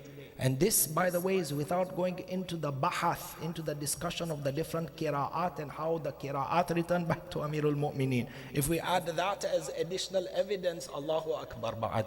But for today's lecture, the Quran that we have, that we recite, the beginning, the first verse of the first chapter of the Quran is what? Surah Al-Fatiha. And the last verse of the Quran, from Fatiha till Kitab till Nas. This copy of the Quran is known as the Mus'haf, or the Quran of recitation, Mus'haf al-Qira'ah. This was compiled by Amir al-Mu'mineen and was there during the time of Rasulullah. And we have a second copy of the Holy Quran that Amir al-Mu'mineen compiled. And this was the tafsir of the Quran, and the chronology of the Quran over here with its tafsir was as per the order of the revelation of the verses. You know, very quickly speaking, in Ulum al-Quran you'll study this. There are 2 types of revelations of the Holy Quran. The first revelation of the Holy Quran was on Laylatul Qadr. The entire Quran was revealed in one go. Which entire Holy Quran? In this sequence from Fatiha till Kitab until Nas. And then you have a second revelation that happened over a period of 23 years. And the first verse to be revealed on, all of us celebrate 27th of Mi'raj, Eidul Bi'tha in Mi'raj. First verse to be revealed was what? Iqra. Iqra bismi rabbika alladhi. Tamam. So the first verse to be revealed was Iqra. But when you open the Quran, the first surah is what? Surah Al-Fatiha. Why? Because the chronology of the Quran for the purpose of recitation is one thing. And the chronology of the Quran is in terms of tafsir, by arranging the verses of the Quran as per revelation, is something else. Amir al-Mu'mineen compiled both of them together. Proof for this is where? Look at this. This is narrated by Ibn al-Munadi, as one of the scholars from the non-Shia. He says, أنه يعني Imam Ali جلس في بيته 3 أيام حتى جمع القرآن. After the death of Rasulullah, Amir al-Mu'mineen sat in the house and he compiled the entire Quran. And then he also goes on to say, جمع القرآن فهو أول مصحف جمع فيه القرآن. It was the first ever copy of the Holy Quran to be compiled. But the point over here is what? It was compiled in a period of how many? 3 days. we are able to understand that the Quran that was compiled within 3 days is the Quran which is the Mus'haf that you and I recite today, from Fatihatul Kitab until Nas, compiled in 3 days. And the second copy of the Quran, which is the tafsir in its entirety, Amirul Mu'mineen compiled it after. Look at the hadith. This is in Manaqib Ibn Shahr Ashub. Hadith is narrated on authority of Ibn Abbas. فَجَمَعَ اللَّهُ الْقُرْآنَ فِي قَلْبِ عَلِي وَجَمَعَهُ بَعْدَ مَوْتِ رَسُولِ اللَّهِ بِسِتَّةِ أَشْهُرٍ. So Ibn Abbas is telling us over here that Amirul Mu'mineen compiled the Quran and he presented it to the people 6 months after the passing away of Rasulullah. Ibnul Munadi is telling us that Amirul Mu'mineen sat in the house and he compiled the Holy Quran and completed it within 3 days. So we understand that there were 2 sets of Qurans that were compiled by Amirul Mu'mineen.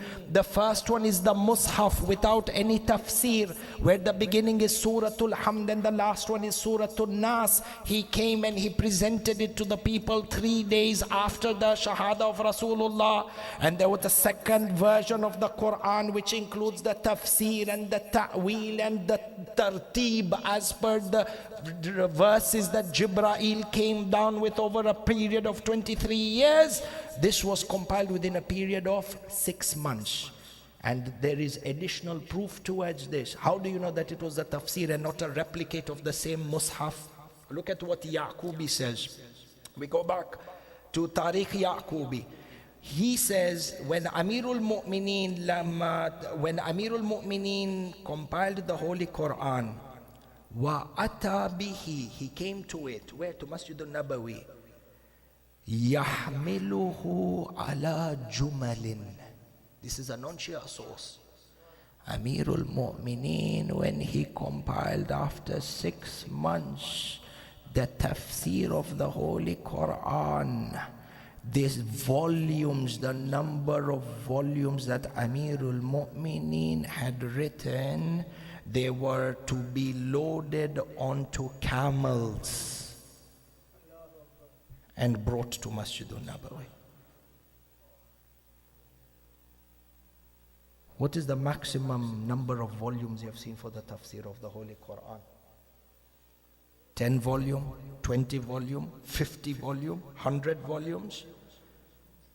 Yaqubi is saying Amirul Mu'mineen wrote compiled such a comprehensive tafsir of the Quran. In fact, somebody should research this. What is the maximum weight that a camel can carry? Because the historians don't say that the tafsir was loaded on a single camel. The tafsir was so numerous in its volumes, they were loaded on multiple camels. What happened to this tafsir of Amirul Mu'mineen? We are short on time and we have Masaib to recite. I will give you a summary and into can do additional readings. I would suggest that you refer back to in these nights of Fatimiyyah. And these are events that are related to Sayyidah Fatimah az-Zahra, by the way, The madhlumiyat of Amirul Mu'mineen is that the people tried to separate Amirul Mu'mineen from the Quran altogether, from the deen altogether. Refer back to Kitab al-Ihtijaj, which is also translated in English, and Kitab Sulaym bin Qais al-Hilali. Shufu what is narrated in Kitab Sulaym in regards to what the people did with the Quran that Amirul Mu'mineen wrote. What is mentioned in Kitab al-Ihtijaj is that Amirul Mu'mineen came with the copy of the Holy Quran and presented it to the people and said to them, "O people, within this Quran I have compiled for you all the knowledge from the beginning till the end." The people from Quraysh came, they looked at the Quran and they said, "La hajata lana feek." We have no need for what you have compiled. What is with us is sufficient. This same story of Hasbuna Kitabullah.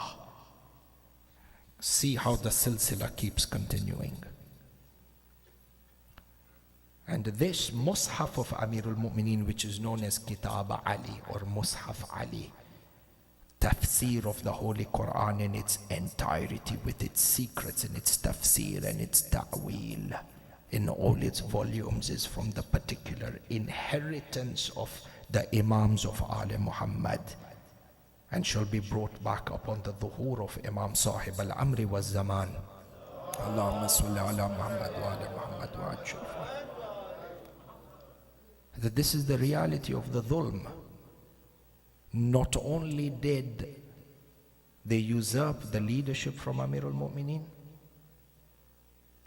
not only did they assault and murder the only daughter of Rasulullah,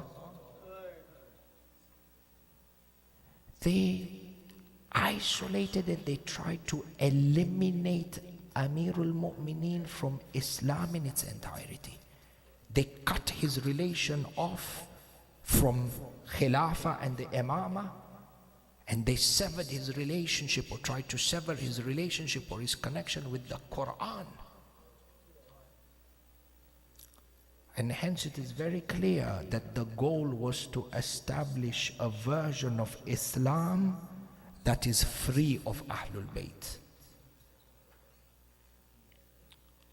And the fruits of this rebellion that took place during the time of Saqifa, the consequence of Saqifa, one major consequence of Saqifa is Karbala. Had Saqifa not had happened, no one would have had the jur'ah to kill Imam Al-Hussein like the way they did on the day of Ashura. This reality, you read this in Ziyarat Ashura.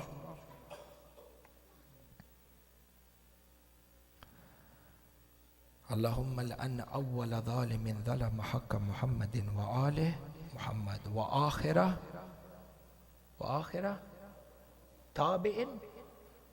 تابع. Tabi' means what? They're just following what their predecessors did. They established the doors of dhulm. These people just continued. Allahu Akbar, what happened in Karbala. Tonight, Laylatul Jum'ah, Ahibba'i, lovers of Ali Muhammad, I want to present for you this masa'ib on the morning and the azah of three ma'sooms: Imam Rida, Sayyidah Fatimah az-Zahra, and Imam Al-Hussein. Allahu Akbar. This masa'ib brings three masa'ib of three imams together. The historians mention that during the time of Imam al-Rida, whilst he was in Khurasan, it was the days of Muharram, so Imam al-Rida was sitting in his house wearing black in grief. So one of his companions by the name of De'bil, who was a poet, came in and he saw Imam al-Rida crying. De'bil stood up and he said, Ya Ibn Rasulullah, may Allah never bring tears to your eyes. Why is it that you weep and cry? Imam al-Rida said to De'bil, O De'bil, do you not know these are the days of Ashura? These were the days in which my grandfather Aba Abdullah was martyred while he was thirsty. Allah.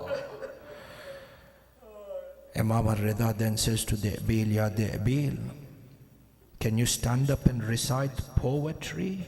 All of you, Nawha Khans, Marcia Khans, when you recite poetry for Imam Al-Hussein, this is Shay Azim, huh? Imam al-Rida says to De'bil, will you recite poetry for my grandfather Aba Abdullah? De'bil says, indeed, it's an honor for me. The history mentions that Imam al-Rida then put a parda, a hijab in the middle of the room, and then he called the women, the Alawiyat, to sit on the other side of the parda and to weep for Imam al-Hussein. On the other side, the men sat. Imam al-Rida sat at the door of the Majlis. Allahu Akbar. De'bil began to recite poetry, Abil began to recite poetry and he eulogized the Imam Al-Hussein. But he recited one line of poetry. When Imam Al-Rida heard this, the historians mention Imam Rida wept so intensely that Imam Rida fainted out of grief. Allahu Akbar. What did De'bil say such that Imam Rida fainted? Allahu Akbar. The historians narrate this poem. De'bil recited, أفاطم لو خلت الحسين مجدلا فاطم لو خلت الحسين مجدلا وويلا وقد مات عطشانا بشط الفرات إذا للتمت فاطم وجهها عنده وجرت دمع العين بالوجانا. De'bil says to Imam Al-Rida, when he recited this verse of poetry, Imam Al-Rida fainted. What did he say? De'bil says, if Fatimah az-Zahra would have seen the broken body of Imam Al-Hussein, if Sayyidah Fatimah az-Zahra would have come to Karbala and she would have seen the broken body, what would she do? De'bil says, إِذَنْ لَلَتَمْتِ Fatimah. Sayyidah Zahra would beat her face in grief. Allah, when Imam Al-Rida heard this, he fainted. It is as if he was able to see the swollen face of Sayyidah Zahra slapping herself in the aza of Imam Al-Hussein. Allah, Allah, Shiat al-Muhammad. De'bil chose his words very carefully. Do you know what De'bil said? He said, أَفَاطِمُ لَوْ خِلْتِ الْحُسَيْنَ مُجَدَّلًا. If Fatima would have seen the broken body of Imam Al-Hussein, the word that he uses is mujaddala. Do you know what is the meaning of mujaddala? Mujaddala is that body in which the bones are broken, and they are broken in such an extent that one bone is tangled with the other bone. So meaning, over here De'bil was talking about the manner in which they trampled the body of Imam Al-Hussein. Allah, Allah, the heart of Sayyidah Zainab and Imam Sajjad before Shama Ghariban. This is the final part of the Maqtala, the final part of the Masa'ib. The historians mention that Umar ibn Sa'ad, after Shimr al-Layn beheaded Imam Al-Hussein, Umar ibn Sa'ad said, bring me 10 horsemen. They said, why? He said, trample on the body of Abu Abdullah. So they came with 10 horsemen. Umar ibn Sa'ad inspected the horses. He said, no. Allah, he said, no. They said, why? He said, bring me fresh horses, such their hooves are sharp and they will break and damage the body even more. Allahu Akbar. 10 horses trampling on the body of Sayyid al-Shuhada, and from the Khaymaga Zainab.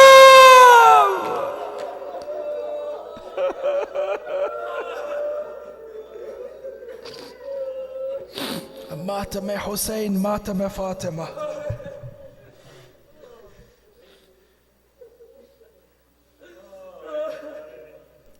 Hussein, Hussein, Hussein, Hussein, Hussein, Hussein,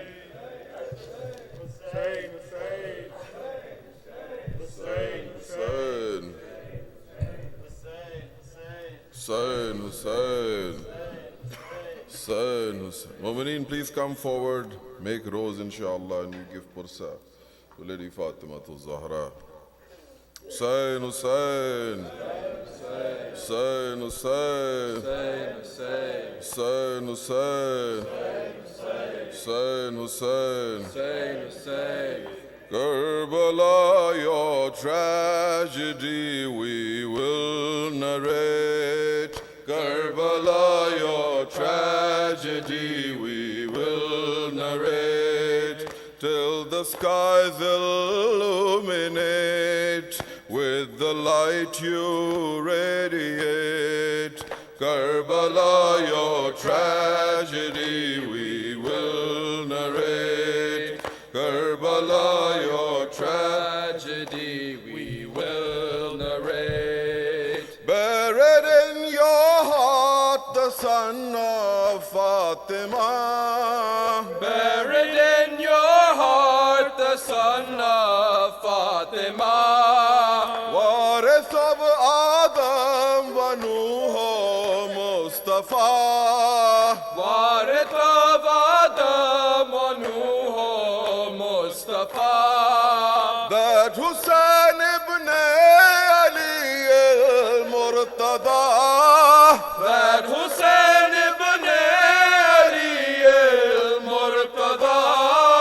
Who defied every zulm of Ashqiya.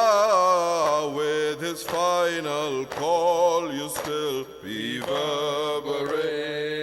Till the skies illuminate with the light you radiate. Karbala, your tragedy we will narrate. Karbala, your tragedy we will narrate. He who taught us how to brave adversity. He who taught us how to brave adversity. Never compromise on your humanity. Never compromise on your humanity. He who fought malice with generosity. He who fought malice with generosity. And became the standard of integrity. Only if his model we could emulate. Till the skies illuminate with the light you radiate. Everyone, Karbala, your tragedy we will narrate. Karbala, your tragedy we will narrate. Karbala, your message is pristine and pure. Karbala, your message is pristine and pure. Never be unjust nor injustice endure. Never be unjust nor injustice endure. Wealth and power never should inspire awe. Wealth and power never should inspire awe. Everything you heard and everything you saw, till our final breath we shall commemorate. Till the skies illuminate with the light you radiate. Everyone, Karbala, your tragedy we will narrate. Karbala, your tragedy we will narrate. Karbala, you would be lost in history. Karbala, you would be lost in history. And Ali Akbar wa Abbas Jare. And Ali Akbar wa Abbas Jare. Were it not for your Sahib Ali, Were it not for your Sahib Ali, in the court of arrogance and tyranny, now forever will your sermon resonate. Now forever will your sermon resonate, till the skies illuminate with the light you radiate. Karbala, your tragedy we will narrate. Karbala, your tragedy we will narrate. Ya Hussein.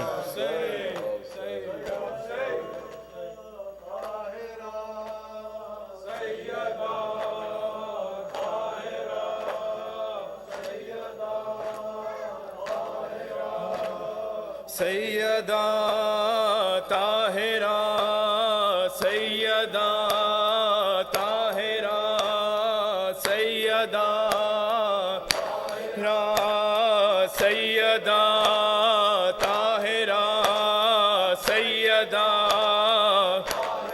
Sayyidah Tahira, Sayyidah Tahira, Sayyidah Tahira, Sayyidah Sayyidah रोती रही खड़ी ज़हरा भरे दरबार में, रोती रही खड़ी ज़हरा भरे दरबार में, रोती रही खड़ी ज़हरा भरे दरबार में, रोती रही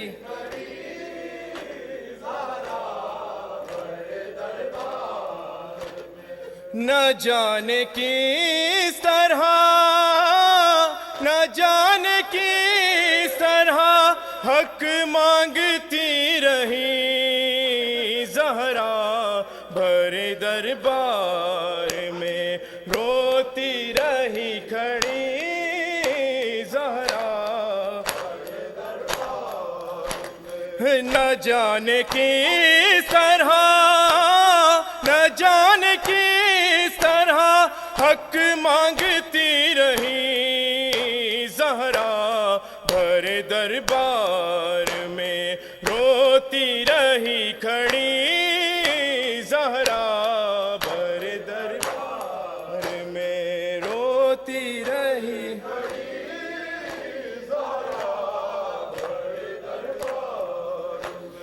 सनद के टुकड़े हवा में उड़ा के हंसने लगा, रसूल ज़ाती से गुस्ताख ऐसे कहने लगा, पता वो कौन सी, पता वो कौन सी जागीर है तेरी ज़हरा भरे दरबार में, रोती रही खड़ी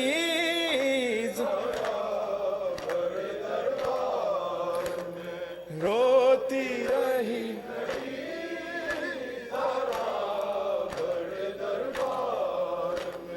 हसन हुसैन से सचे गवाह भी झुठलाए, रुला के भी को जालिम जरा न शर्माए, भुला न पाएगी, भुला न पाएगी उम्मत की बेरुखी ज़हरा भरे दरबार में, रोती रही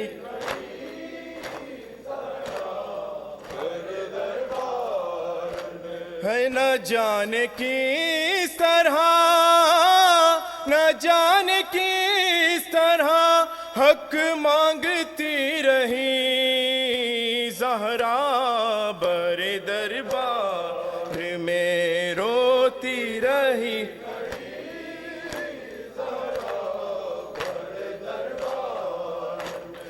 ये उसकी बेटी है जिसने दो लख्ते चांद किया, वो जिसके नूर ने हर रोशनी को मांद किया, इसे सताओ ना, इसे सताओ ना, दुखियारी है बड़ी ज़हरा भरे दरबार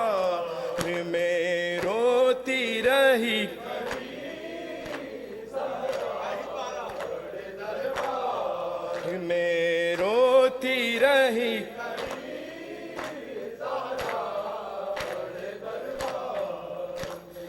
ये उसकी बेटी है जिसने दौलत चांद किया, वो जिसके नूर ने हर रोशनी को मांद किया।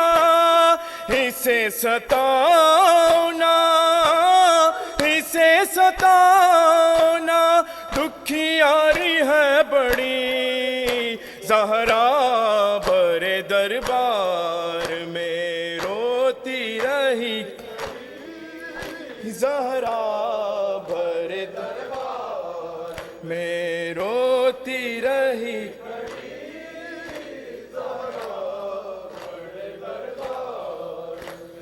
सियाह बाल जो माँ के सफेद तर देखे, तौकीर के से कहूँ बेटियों ने सर पीटे।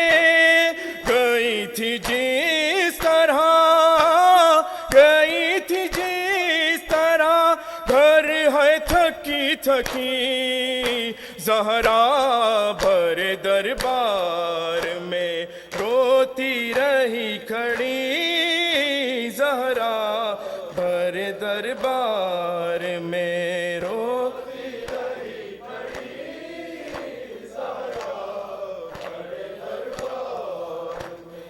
नबी के बाद ये क्या हो गया ज़माने को, क्यों कलमा गो है चले तेरा घर जलाने को। सहेगी किस तरह, सहेगी किस तरह तू ये सितमगरी, ज़हरा भरे दरबार में रोती रही खड़ी, ज़हरा भरे दरबार में रोती रही खड़ी, ज़हरा भरे दरबार में हाय रोती रही खड़ी, ज़हरा भरे दरबार में रोती रही खड़ी, ज़हरा भरे दरबार में।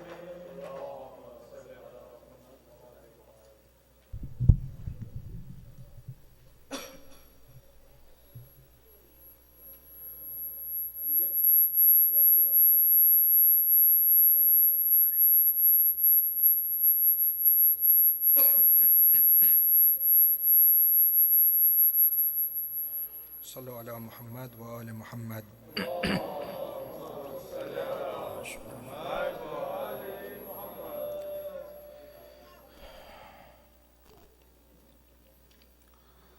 اللهم صل على محمد وآل محمد. بسم الله الرحمن الرحيم. We recite the ziyarah of Imam Al-Hussein, Ziyarat al-Waritha, with the niyat of a ziyarah on behalf of ourselves and niyabatan on behalf of our parents, on our family members, marhumin and marhumat. And we pray by the wasita of this ziyarah that we get the opportunity to visit Imam Al-Hussein in Karbala, inshaAllah. اللهم صل على محمد وآل محمد. بسم الله الرحمن الرحيم. السلام عليك يا أبا عبد الله، السلام عليك يا ابن رسول الله، السلام عليك ورحمة الله وبركاته، السلام عليك يا وارث آدم صفوة الله، السلام عليك يا وارث نوح نبي الله، السلام عليك يا وارث إبراهيم خليل الله، السلام عليك يا وارث موسى كليم الله، السلام عليك يا وارث عيسى روح الله، السلام عليك يا وارث محمد حبيب الله، السلام عليك يا وارث أمير المؤمنين ولي الله، السلام عليك يا ابن محمد المصطفى. السلام عليك يا ابن علي المرتضى. السلام عليك يا ابن فاطمة الزهراء. السلام عليك يا ابن خديجة الكبرى أم المؤمنين. السلام عليك يا ثار الله وابن ثاره والوتر الموتور.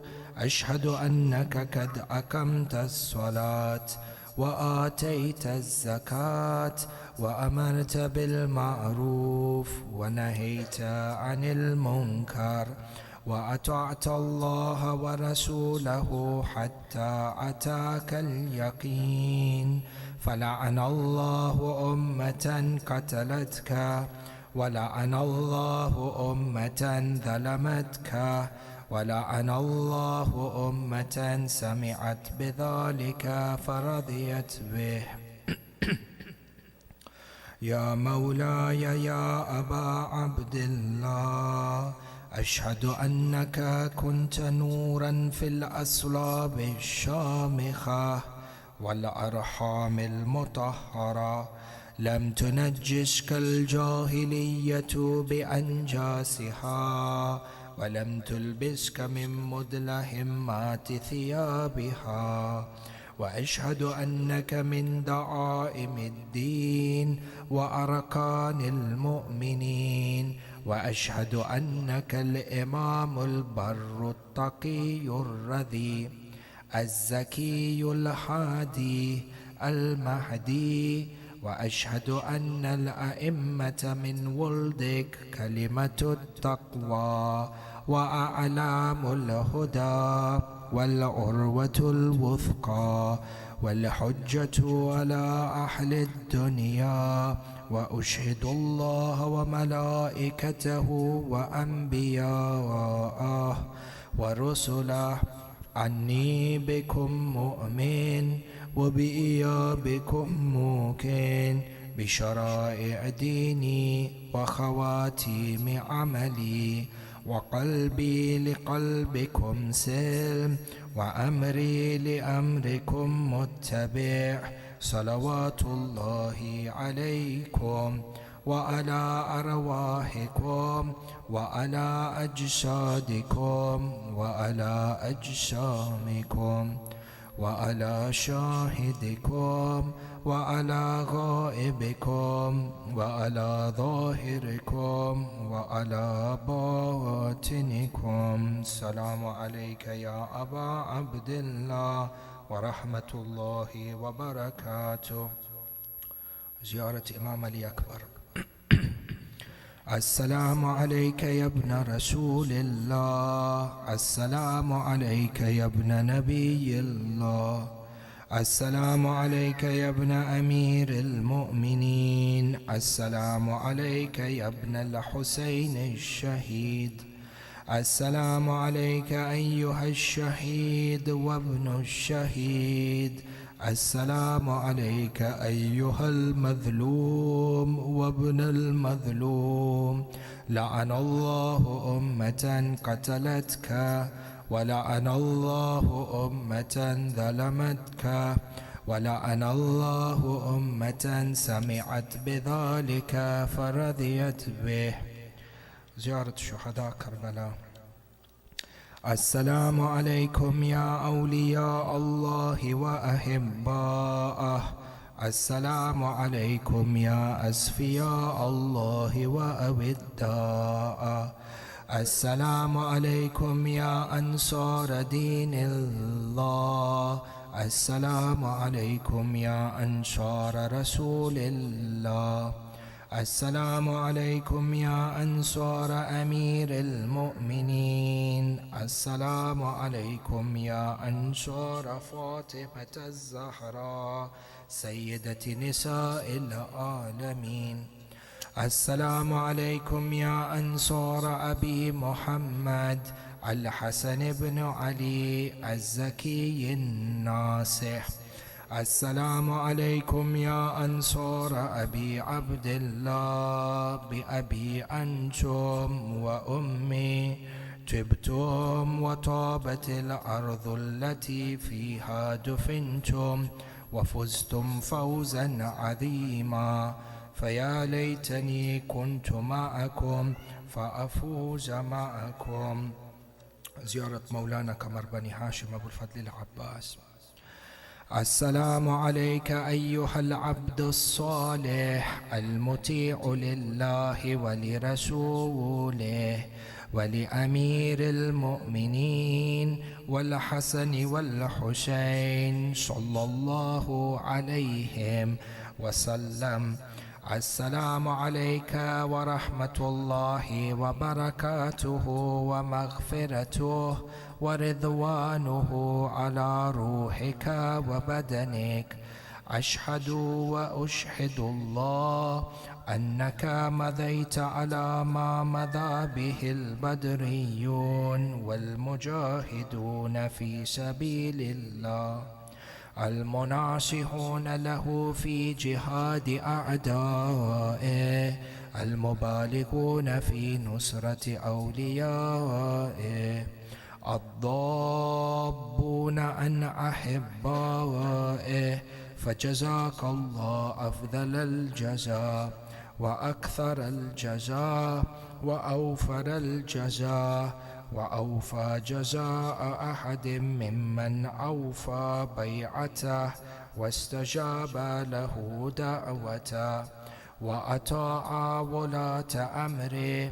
أشهد أنك قد بالغت في النصيحة وأعطيت غاية المجهود فبعثك الله في الشهداء وجعل روحك مع أرواح السعداء وأعطاك من جنانه أفسحها منزلا وأفضلها غرفا ورفع ذكرك في عليين وحشرك مع النبيين والصديقين والشهداء والصالحين وحسن أولئك رفيقا.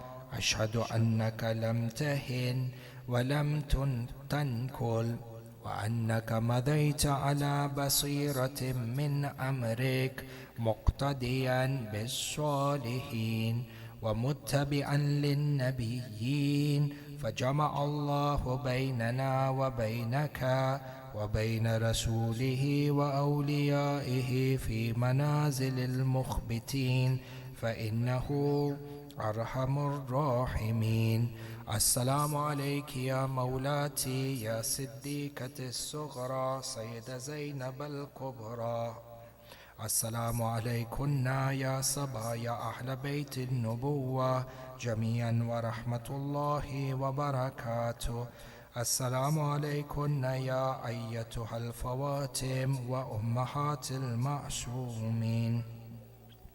السلام عليكم يا أئمة الهدى وولاة أمر الله إمام علي سجاد زين العابدين وإمام محمد الباكر وإمام جعفر الصادق وإمام موسى الكاظم وإمام علي الرضا وإمام محمد الجواد وإمام علي الحادي وإمام حسن العسكري. السلام عليك يا مولانا القائم الحجة المنتظر المهدي. اللهم عجل لولينا الفرج واجعلنا من أنصاره وأشيائه ومن المستشهدين بين يديه. By the sake of this Thursday night, by the sake of the wasila of Imam Al-Hussein Abu al-Fadil and Sayyidah Zainab al-Kubra, mu'mineen, mu'minat who have come for tonight's majlis, Ya Allah, you fulfill all their hajat. Mu'mineen, mu'minat who are not to the best of health, you grant them shafa'ah. Mu'mineen, mu'minat who are in any sort of trouble, Ya Allah, you make for them easy. Grant us the naseeb of performing the ziyarah of Imam Al-Hussein in the dunya and to gain his shafa'ah in the akhirah. وآخر دعوانا أن الحمد لله رب العالمين. بسم الله الرحمن الرحيم. اللهم كل وليك الحجة ابن الحسن صلواتك عليه وعلى في هذه الساعة وفي كل ساعة وليا وحافظا وقائدا وناصرا ودليلا وعينا حتى تسكنه أرضك توعا وتمتعه فيها طويلا برحمتك يا أرحم الراحمين.